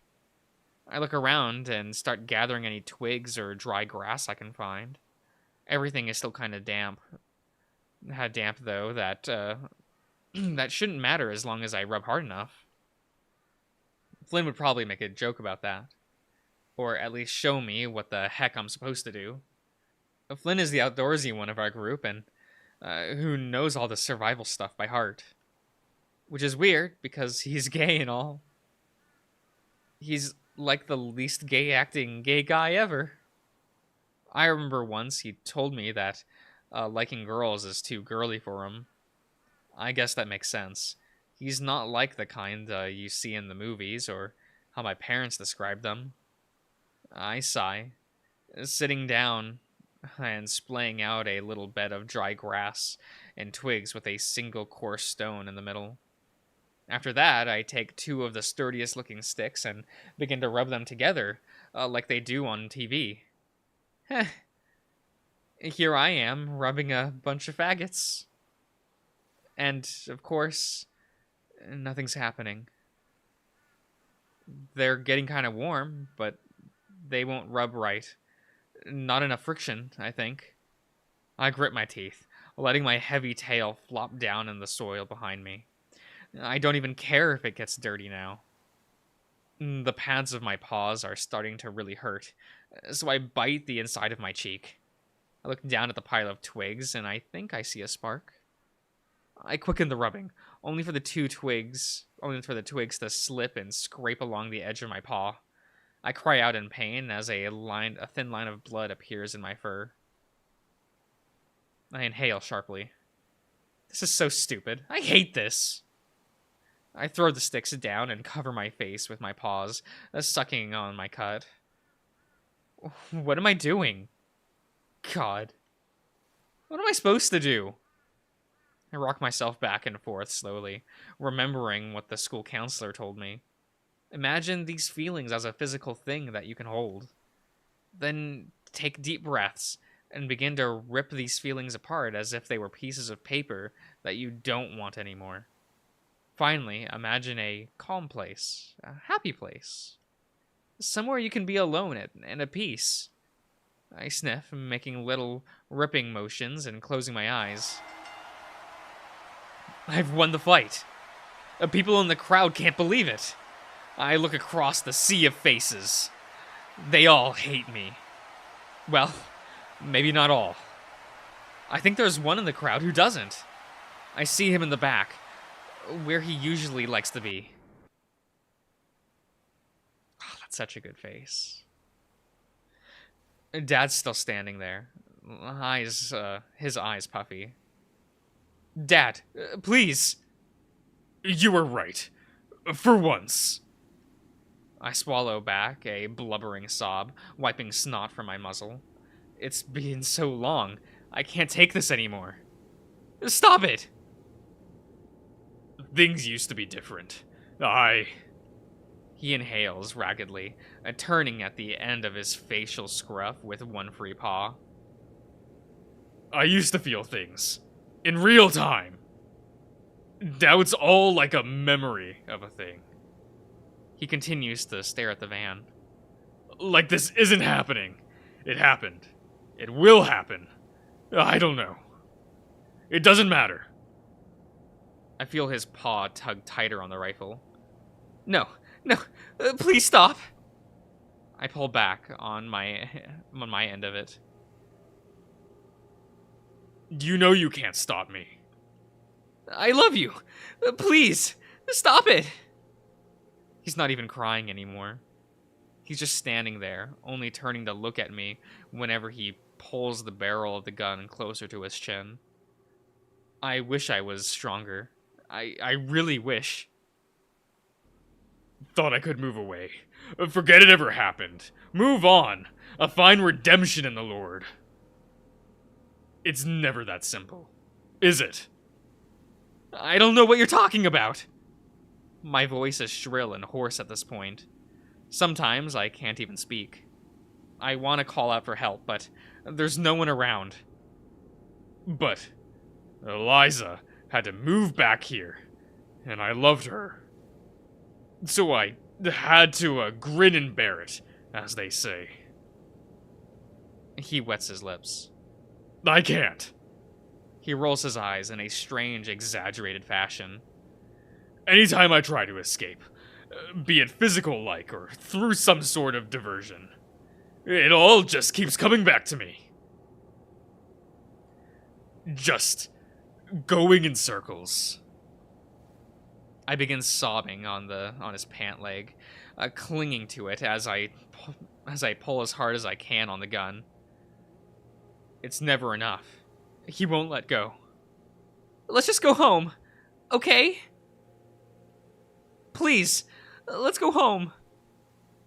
I'm sorry. I'm sorry. Dad says nothing. Something stirs from within the back of the van. Even with my vision blurred with tears, it's cleaner than it was before. It's a face. Dad begins to move again, bringing the rifle end up to his chin. No! No! Please! I grab Dad's paw, trying to pull his fingers away from the trigger. I yank as hard as I can. No eyes.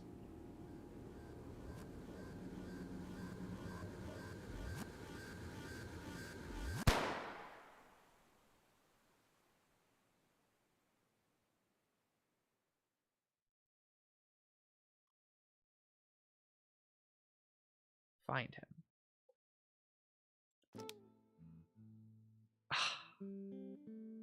That scene's so good. That scene's so good. It's the best. It's the best. It's so good.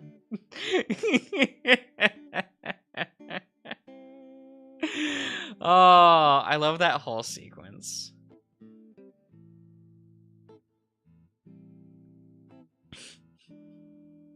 I don't 100% know what, like, the find him prompt refers to.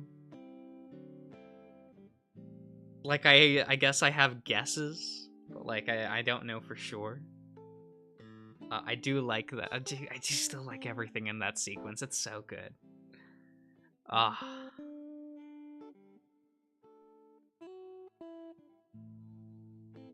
It pops up when you become Flynn, right? I think so. Yeah. But I mean, like, on a...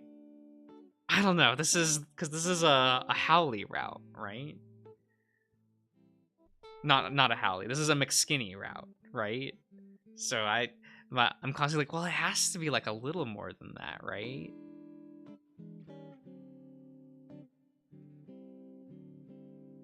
I mean, I guess it's important to show that, that Sydney was also possessed.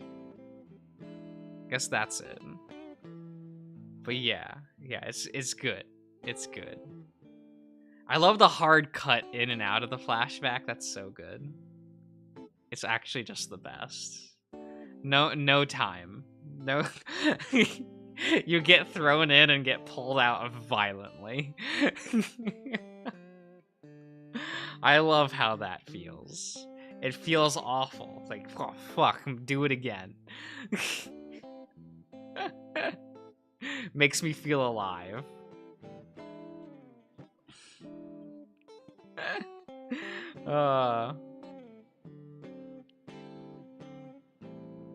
He's sending non-Bertman to find him, I guess. Something like that. I mean, I assume it's like the echo of Sam, right?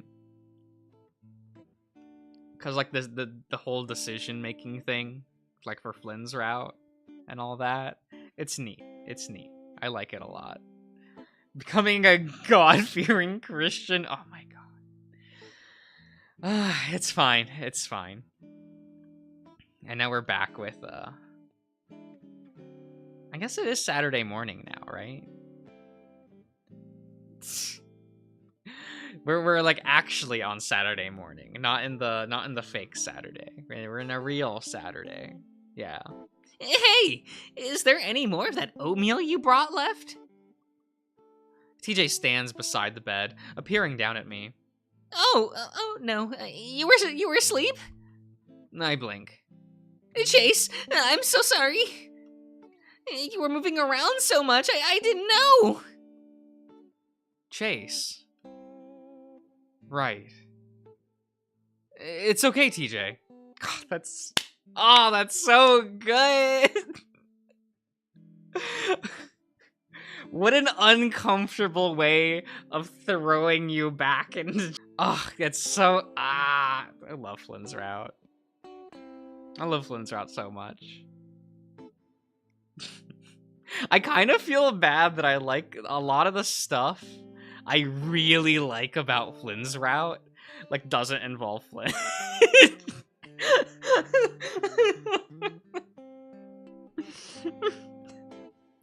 It makes me feel weird about liking the route so much, where I'm just like, oh yeah, Flynn, mid, don't really care. Everything else in Flynn's route, beautiful, amazing, perfect.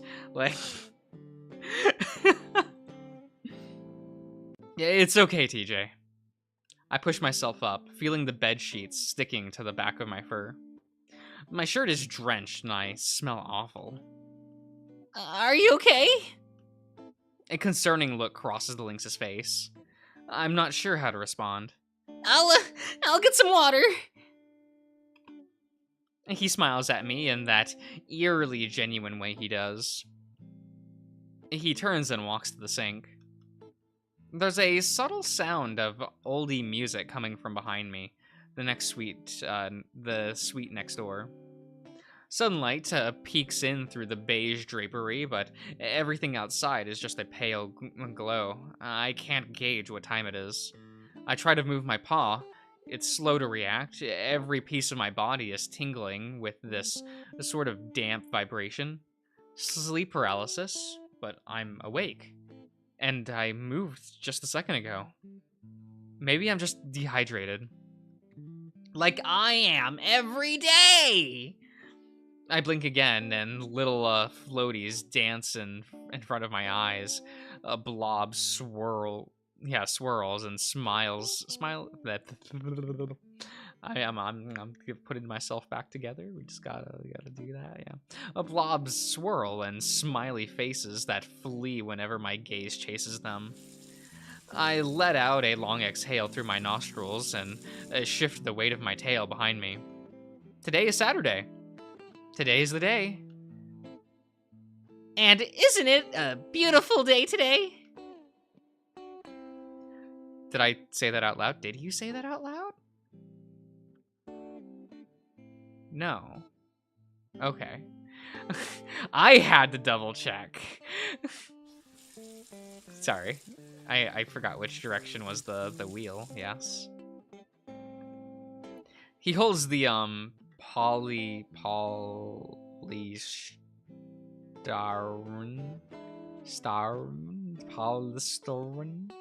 directly in front of my muzzle. I can smell it, the water. Way too mineraled. Like a foggy calcium broth. But calcium can't hurt you. It's just bones. Like a clockwork automaton, I feel my arm jerk and arise, grasping the cup and bringing the contents to my lips. I finish it in 3 swallows. Water. It's been so long since I swam, and I'm starting to really feel the need for it. Air is fine, but it's just nothing. Water is something. It's got pressure. It hugs you as you move through it, and nobody understands that like we do, I guess. I realize TJ is still staring at me, and I give him a look. Another smile, this one more sheepish. Excuse me. With a small grunt, I manage to throw my leg out from under the covers, my feet touching the firm carpet beneath. I rub the sleep from my eyes. I slept for like 11 hours. Why do I feel like this? Looking around, I notice that the bed next to me is empty. Where's Jenna?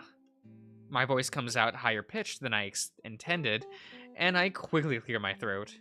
She went out. At least she didn't just straight up abandon us. You know, like in TJ's route. I'm not sure exactly where. I stare at him, but my eyes still only half open. We were supposed to go hiking. I mean, she said she'd still like to. I'm sure she'll be back soon. Why do you want to hike so much? What? TJ frowns. You grew up here, and you hiked all the time as a kid. Shouldn't you be sick of it by now? The lynx dips his paws into his pockets, his lips pursing as he delays his response.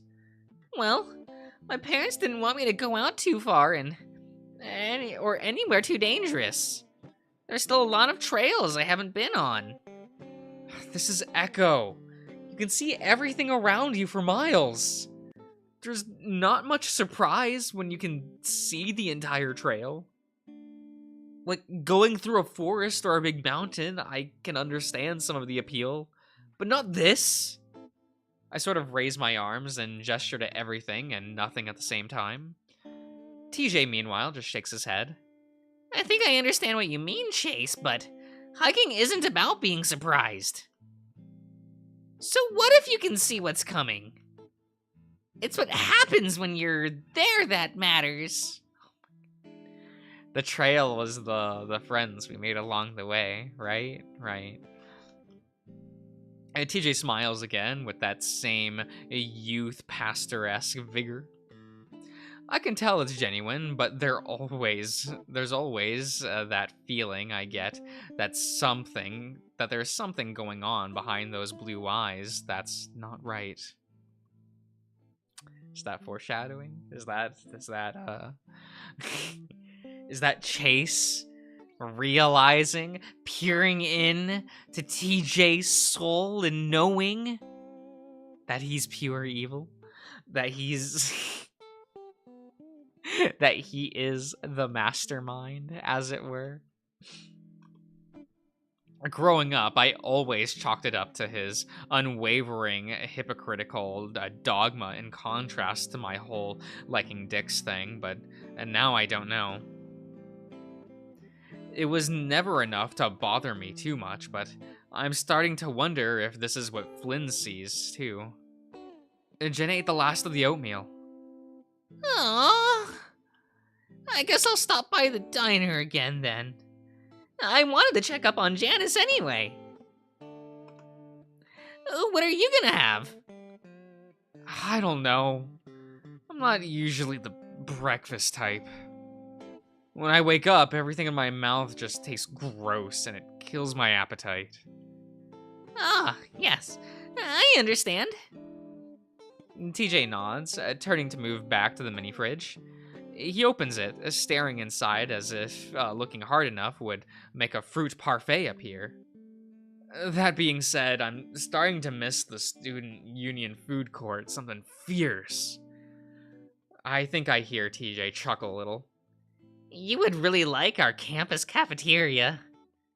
We've got a whole cereal bar with about 25 different types of cereal to choose from.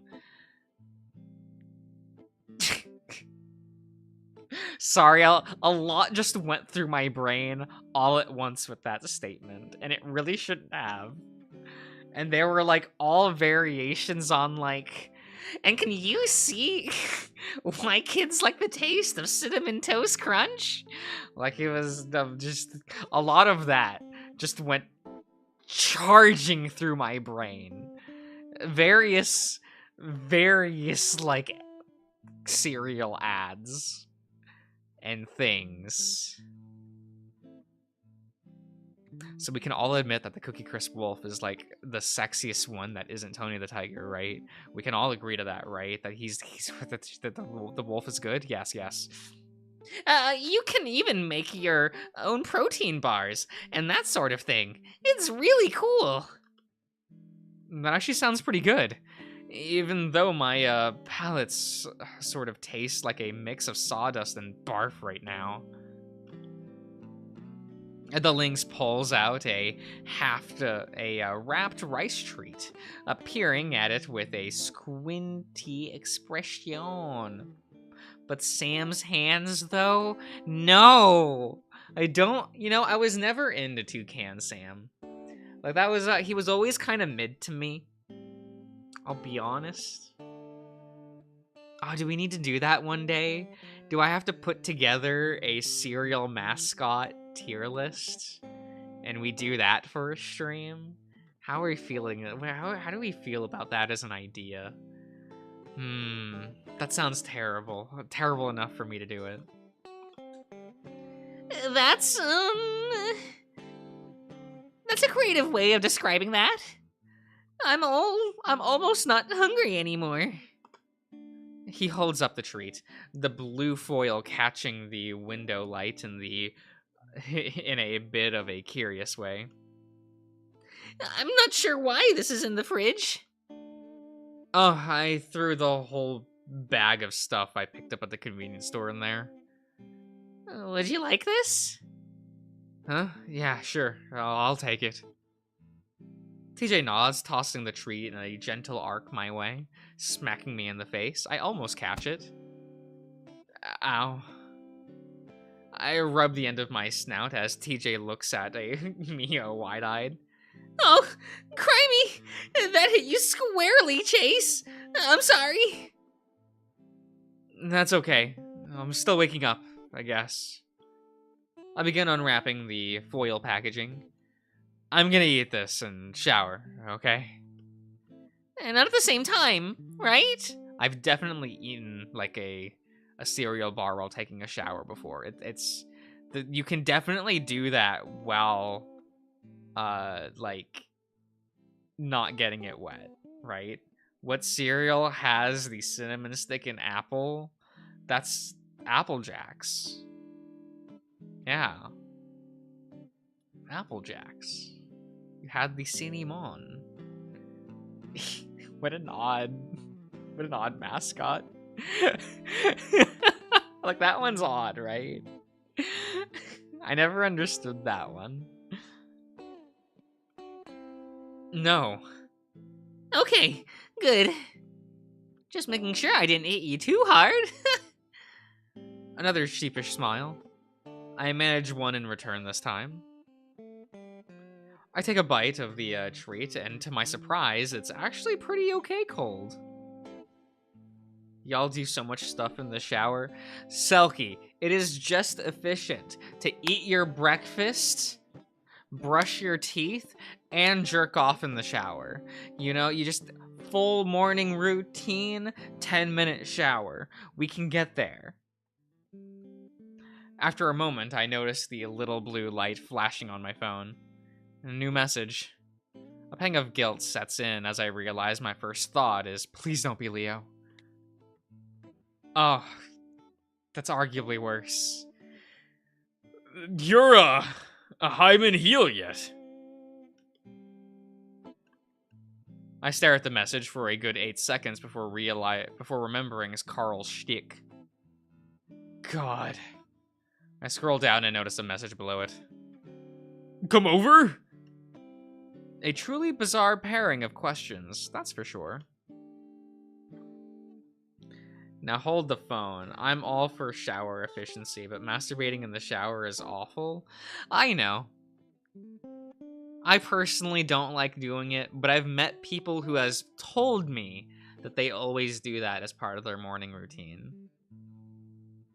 We also have a scene in this game in which Chunter masturbates while in the shower. So, people do it. Personally, I think that's a little weird. But, I understand, though. Like, I get the idea. You're already taking a shower. You're already, like, cleaning yourself out. You're already doing that. So, like, it's fine.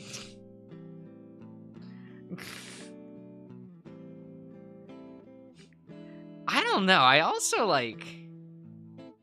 Maybe it's just me? You're not allowed to say that on YouTube. It's probably fine. We're not monetized. It's whatever. I'm not really sure how to respond.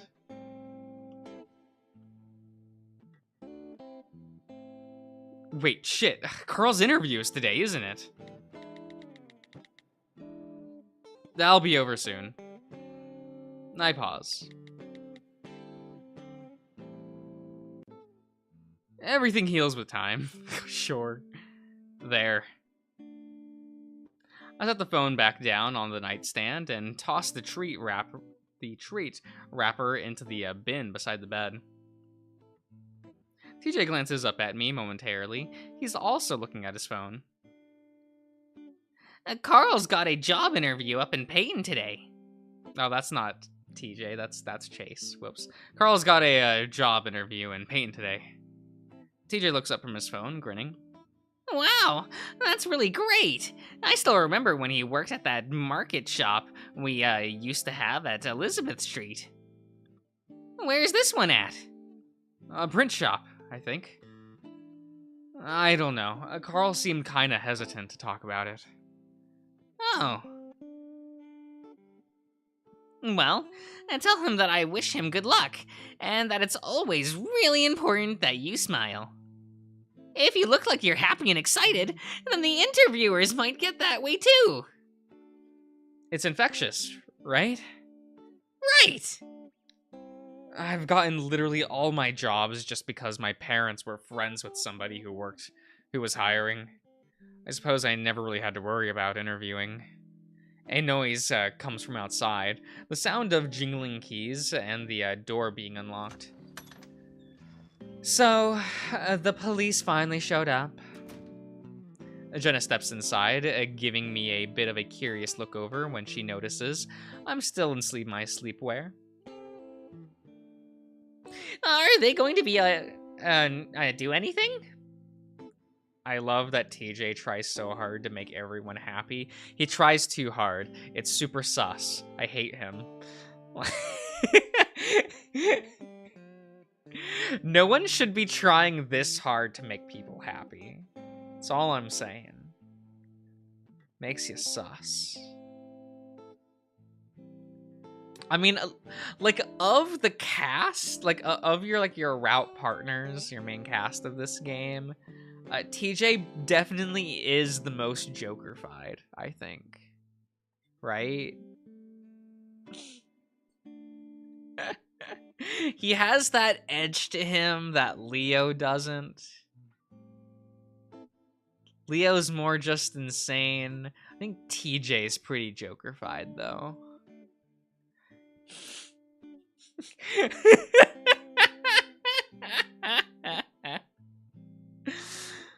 Are they going to do anything? I doubt it. She strides across the room, grabbing a bottle of water from the mini fridge. Why is that? The cops seem more suspicious of me than anything. She let out a little sigh of exasperation. They asked me if I had been taking any drugs. Jesus. Guess they're not used to seeing people our age around here that aren't. I think it was more of a more anti-native sentiment than anything. Really? Yes. Jenna looks back to me. Chase, you really should shower. I blink. What? I noticed when I walked in. This whole room has your oily musk scent. It's not very flattering. I frown deeply, covering my armpits and pushing my tail back under over my behind. All right. I was going to anyway. I rise to a standing position, moving to the bathroom. TJ gives me a sympathetic look as I pass. I shut the door behind me after stepping inside. With a few quick tugs, I remove my shirt and underwear, then place them on the edge of the counter.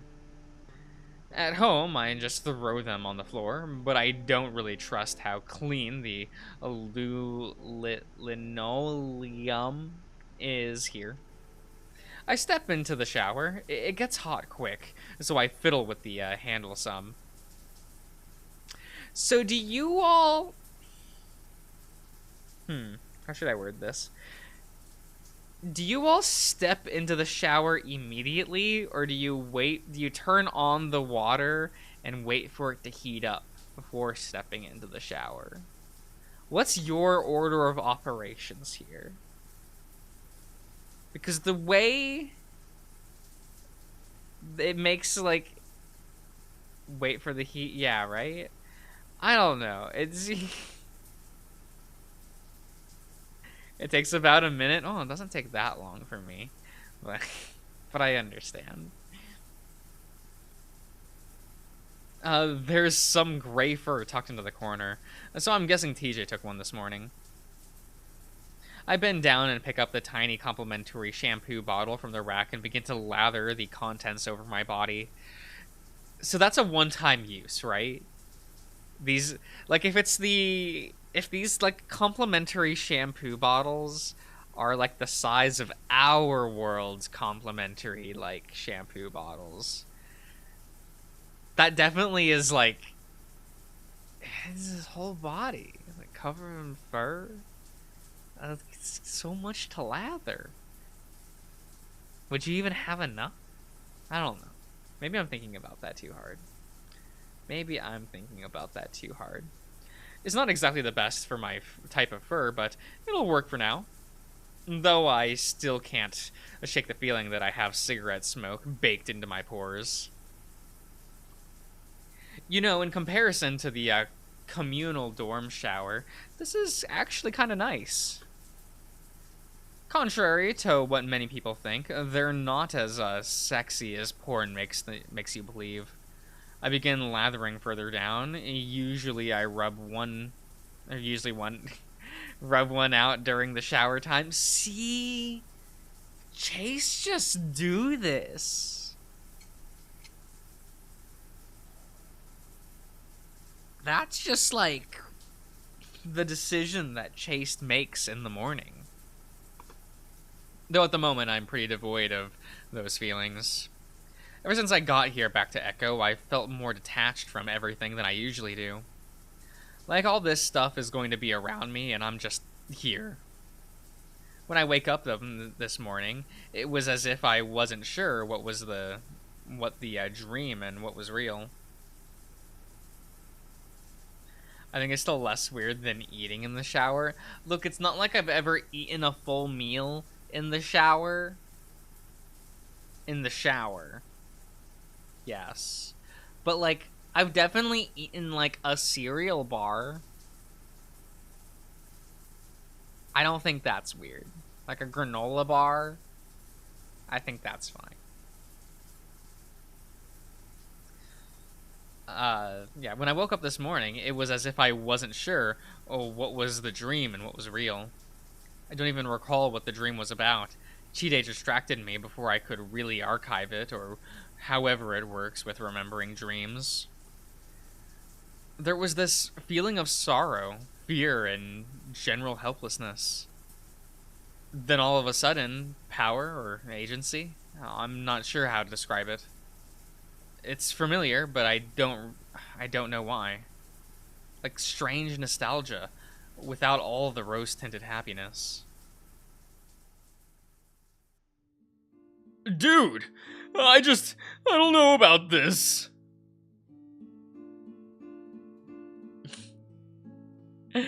Good. A granola bar?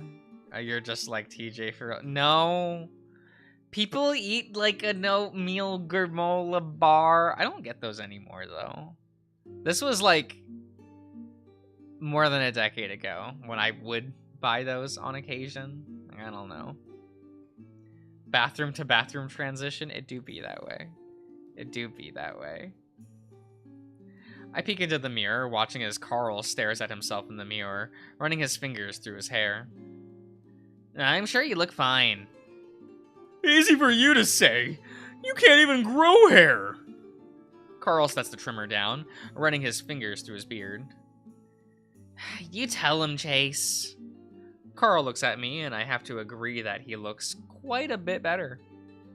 You look fantastic. A lot cleaner. Thanks. Now you might want to get that gamer stink off of you. You smell like JRPGs and energy drinks. I find myself snickering, though Carl doesn't look anywhere near a point of laughter. We just quietly shut the door on my face. He just quietly shuts the door in my face. So, Chase, didn't expect I'd see you again. Look over to Daxton, who's standing beside the bathroom door with his arms crossed. Neither did I. Carl asked me to come over, so I did. Daxton nods. Do you think he's got this? Haven't known Carl long enough to say, really. I hope he does. I can't help but think a lot of things could go wrong, you know? Carl doesn't get out much. It's weird thinking of the future like that, isn't it? I cock my head some in the amphibian's direction. What do you mean? The infinite possibilities of things that can happen. So, expect the worst? With an infinite number of timelines, there's no such thing as a worst-case scenario, just an infinite number of variations, varying shades of bad. Do you actually believe that? He clicks his tongue, waving his hand dismissively. No, it was in an episode of... Dastra. Yeah. And Daxton, perks a furless brow towards me at the sound of the front door opening. We turn and make our way towards the entrance hall next to the kitchen. The familiar heavy footfall are a dead giveaway of who's there. I didn't know job interviews were a fucking group event. Huh. It's been a while. Hi, Flynn. I forgot it was your route for a minute. Weird.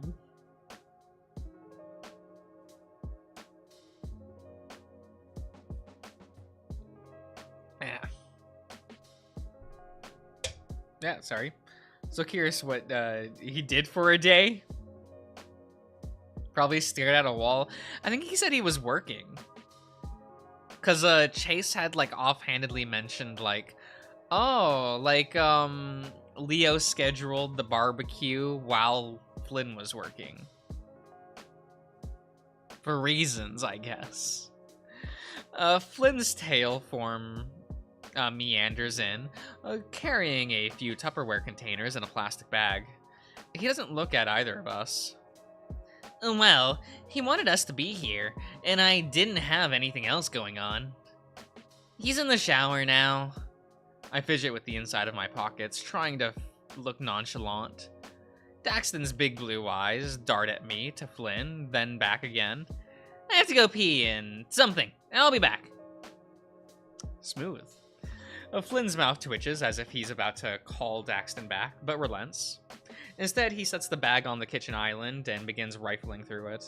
His large tail twitches and he furrows his brow, seemingly trying really hard to concentrate on whatever he's doing. Which, as I look closer, is essentially just rearranging the Tupperware in the bag over and over. Flynn? He stops.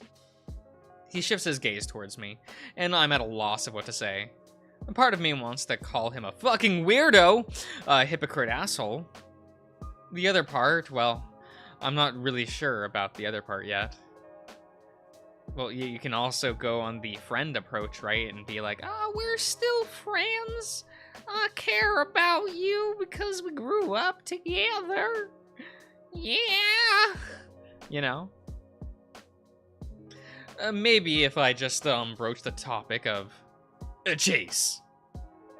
None of this shit matters. He gestures between us. I'm not gonna try to speak cryptic to you about feelings and shit. I just need to know you're gonna keep your promise, okay? He frowns down at me, but his expression is more uneasy than outright stern. Flynn. Fuck! His fist hits the countertop, and next thing I know, he's moving around the kitchen and grabbing paper towels. The lasagna's is goddamn leaking everywhere. It's like a fucking menstrual pad in there. Why do you bring lasagna? Because lard ass needs to eat something besides pizza and self-hatred for a change. As opposed to you eating salads and self-hatred? Shut the fuck up. At least I have a self. What a line. What's that supposed to mean? What was that supposed to mean? Flynn doesn't respond, the Gilla busy with stacking paper towels underneath his bag before shoving it in the fridge. I hear the sound of hooves still, hooves on floorboards and turn around. Carl has shuffled into the living room, so quietly we didn't notice. How does it look? Flynn just outright dropped it. He's done with Chunter. Aren't most people. So how do you all like this look for Carl? Do you like when his beard is a little trimmed up, or do you like his beard being all scruggly? I feel like I feel like I have no strong feelings one way or another. You know, it's Carl. He does his thing. He is what he is. He looks good, but I'm more concerned with the fact that he looks more insecure than I've ever seen him. He shifts from hoof to hoof, not making eye contact at all, his fingers pulling at the rolled up sleeves. Scrung. Scrug. I see. Very nice. You kind of look like you're pleading alpha lambda, but it works. What? Carl looks over at me and I give a start, realizing how bad my silence must have seemed. You look great, Carl. Sorry. Daxton chuckles and Carl's eyes widen. What? The beanie. Do you always wear that thing? Carl lifts a paw to it. Usually. You can't wear that. How do you even get it on? It's stretchy. And my head fur looks awful. Seriously, you can't wear a beanie to an interview. Carl's getting all fidgety again, so Flynn butts in. Don't wear it. Oh, come on! He looks sad and angry at the same time, which gives me a pause. You go to work with your shirt half off. I'll wear it if I want. This is my interview. Usually Flynn would banter back, calling Carl a stupid dumbass or something of that nature, but he says nothing. After a couple seconds of silence, Daxton coughs. Daxton looks at me, then back to Carl. Well, I reckon that's all right. Carl sighs and shifts around again. We watch him expectantly. Dude, this just feels weird is all. It's new. You'll get used to it. I pull out my phone to look at the time. Alright, we really need to head out. We should get there early. As we head to the door, Daxton makes as if to follow us. Flynn turns around to face him as Carl heads out the door. Hey, Dax. He stops. What? After the interview, me, Chase, and some of their other friends, we're gonna do something. Wait, is Carl on board with this plan too? Daxton raises a brow. Oh? So could you fuck off for a bit? Jesus, Flynn. Part of me wouldn't mind a guy like Daxton's attitude present at what will surely be the biggest downer of the week. I don't really see why Daxton can't come to the interview and then we just drop off Daxton before doing the thing with TJ. That doesn't seem like that would be too far, like too out of the way. But hey, this is Flinny Boy's plan, so I guess I shouldn't argue much. He's not gonna care. and to keep Flynn in check. Daxton doesn't budge, giving Flynn an incredulous look. After a while, Flynn just sighs, rubbing his brow. It's got a lot to do with personal stuff. Oh, really? See, why didn't you just say that? You wouldn't want to come. There's gonna be some heavy shit. Are you the heavy shit in question? Flynn says nothing. After a moment, Daxton just exhales and shakes his head. Just let me know how the interview goes. As the salamander passes me, he speaks in a hushed tone. You deserve better, man. Oh, fucking destroy this man! Like, that's so rude to Flynn. But it's very true. But it's so rude.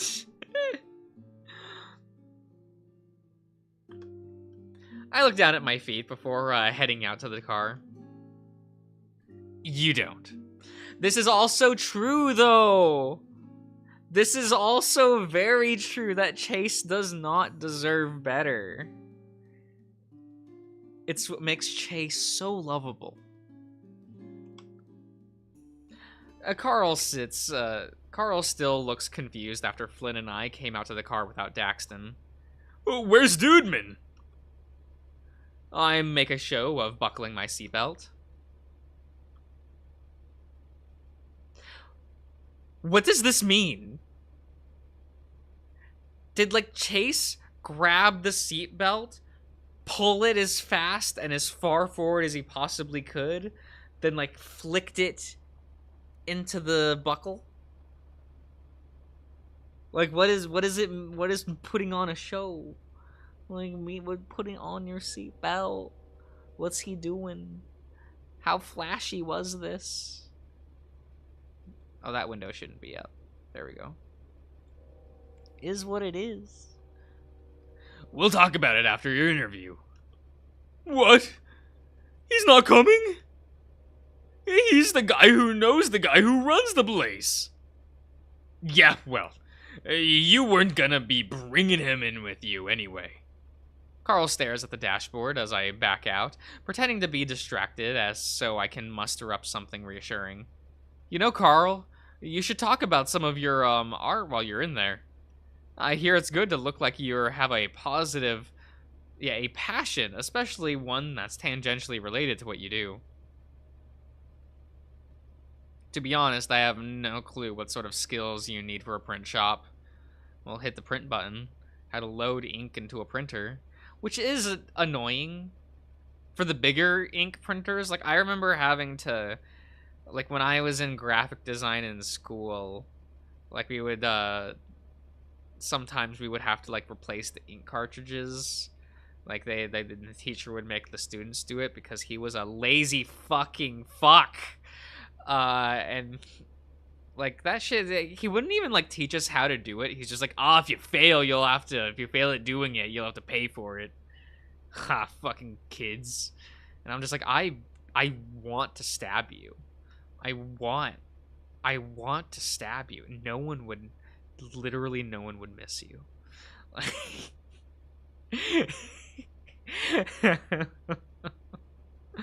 I look in my rearview mirror at the Ram, who still doesn't say anything. Hopefully not many. Okay. I actually think I'm going to stop here for now. For the stream. You know?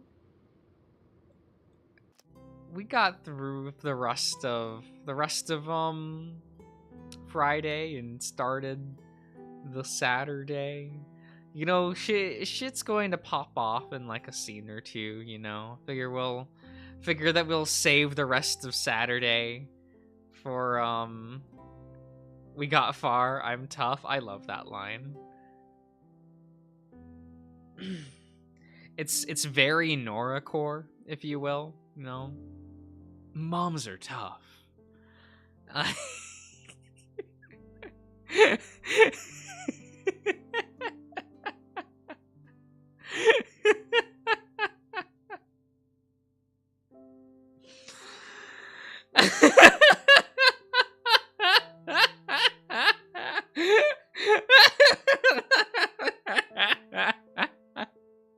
Don't ruin it. I mean, I do really like that scene a lot. It's like it's like the only unfiltered scene with Sydney. Not record.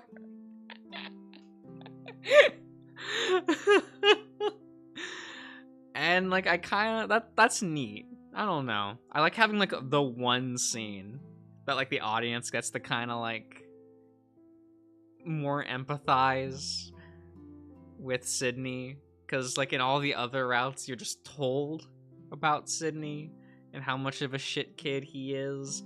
Also, you know, Bronson has like one of the hottest designs in this game. Holy shit, he's the best looking otter. Arguably. He's like top 2. It's just the Bronson boys. Like, you have like older Sydney and then just the Mr. Bronson. They're the hottest two. It's so good. It's I don't know if I should feel bad for that opinion. I don't know. Bronson has the bad daddy energy, you know, that I'm like, I don't know. Kind of like it. It's weird. I shouldn't. Bronson's a character I probably shouldn't like as much as I do. You know, here we are, right?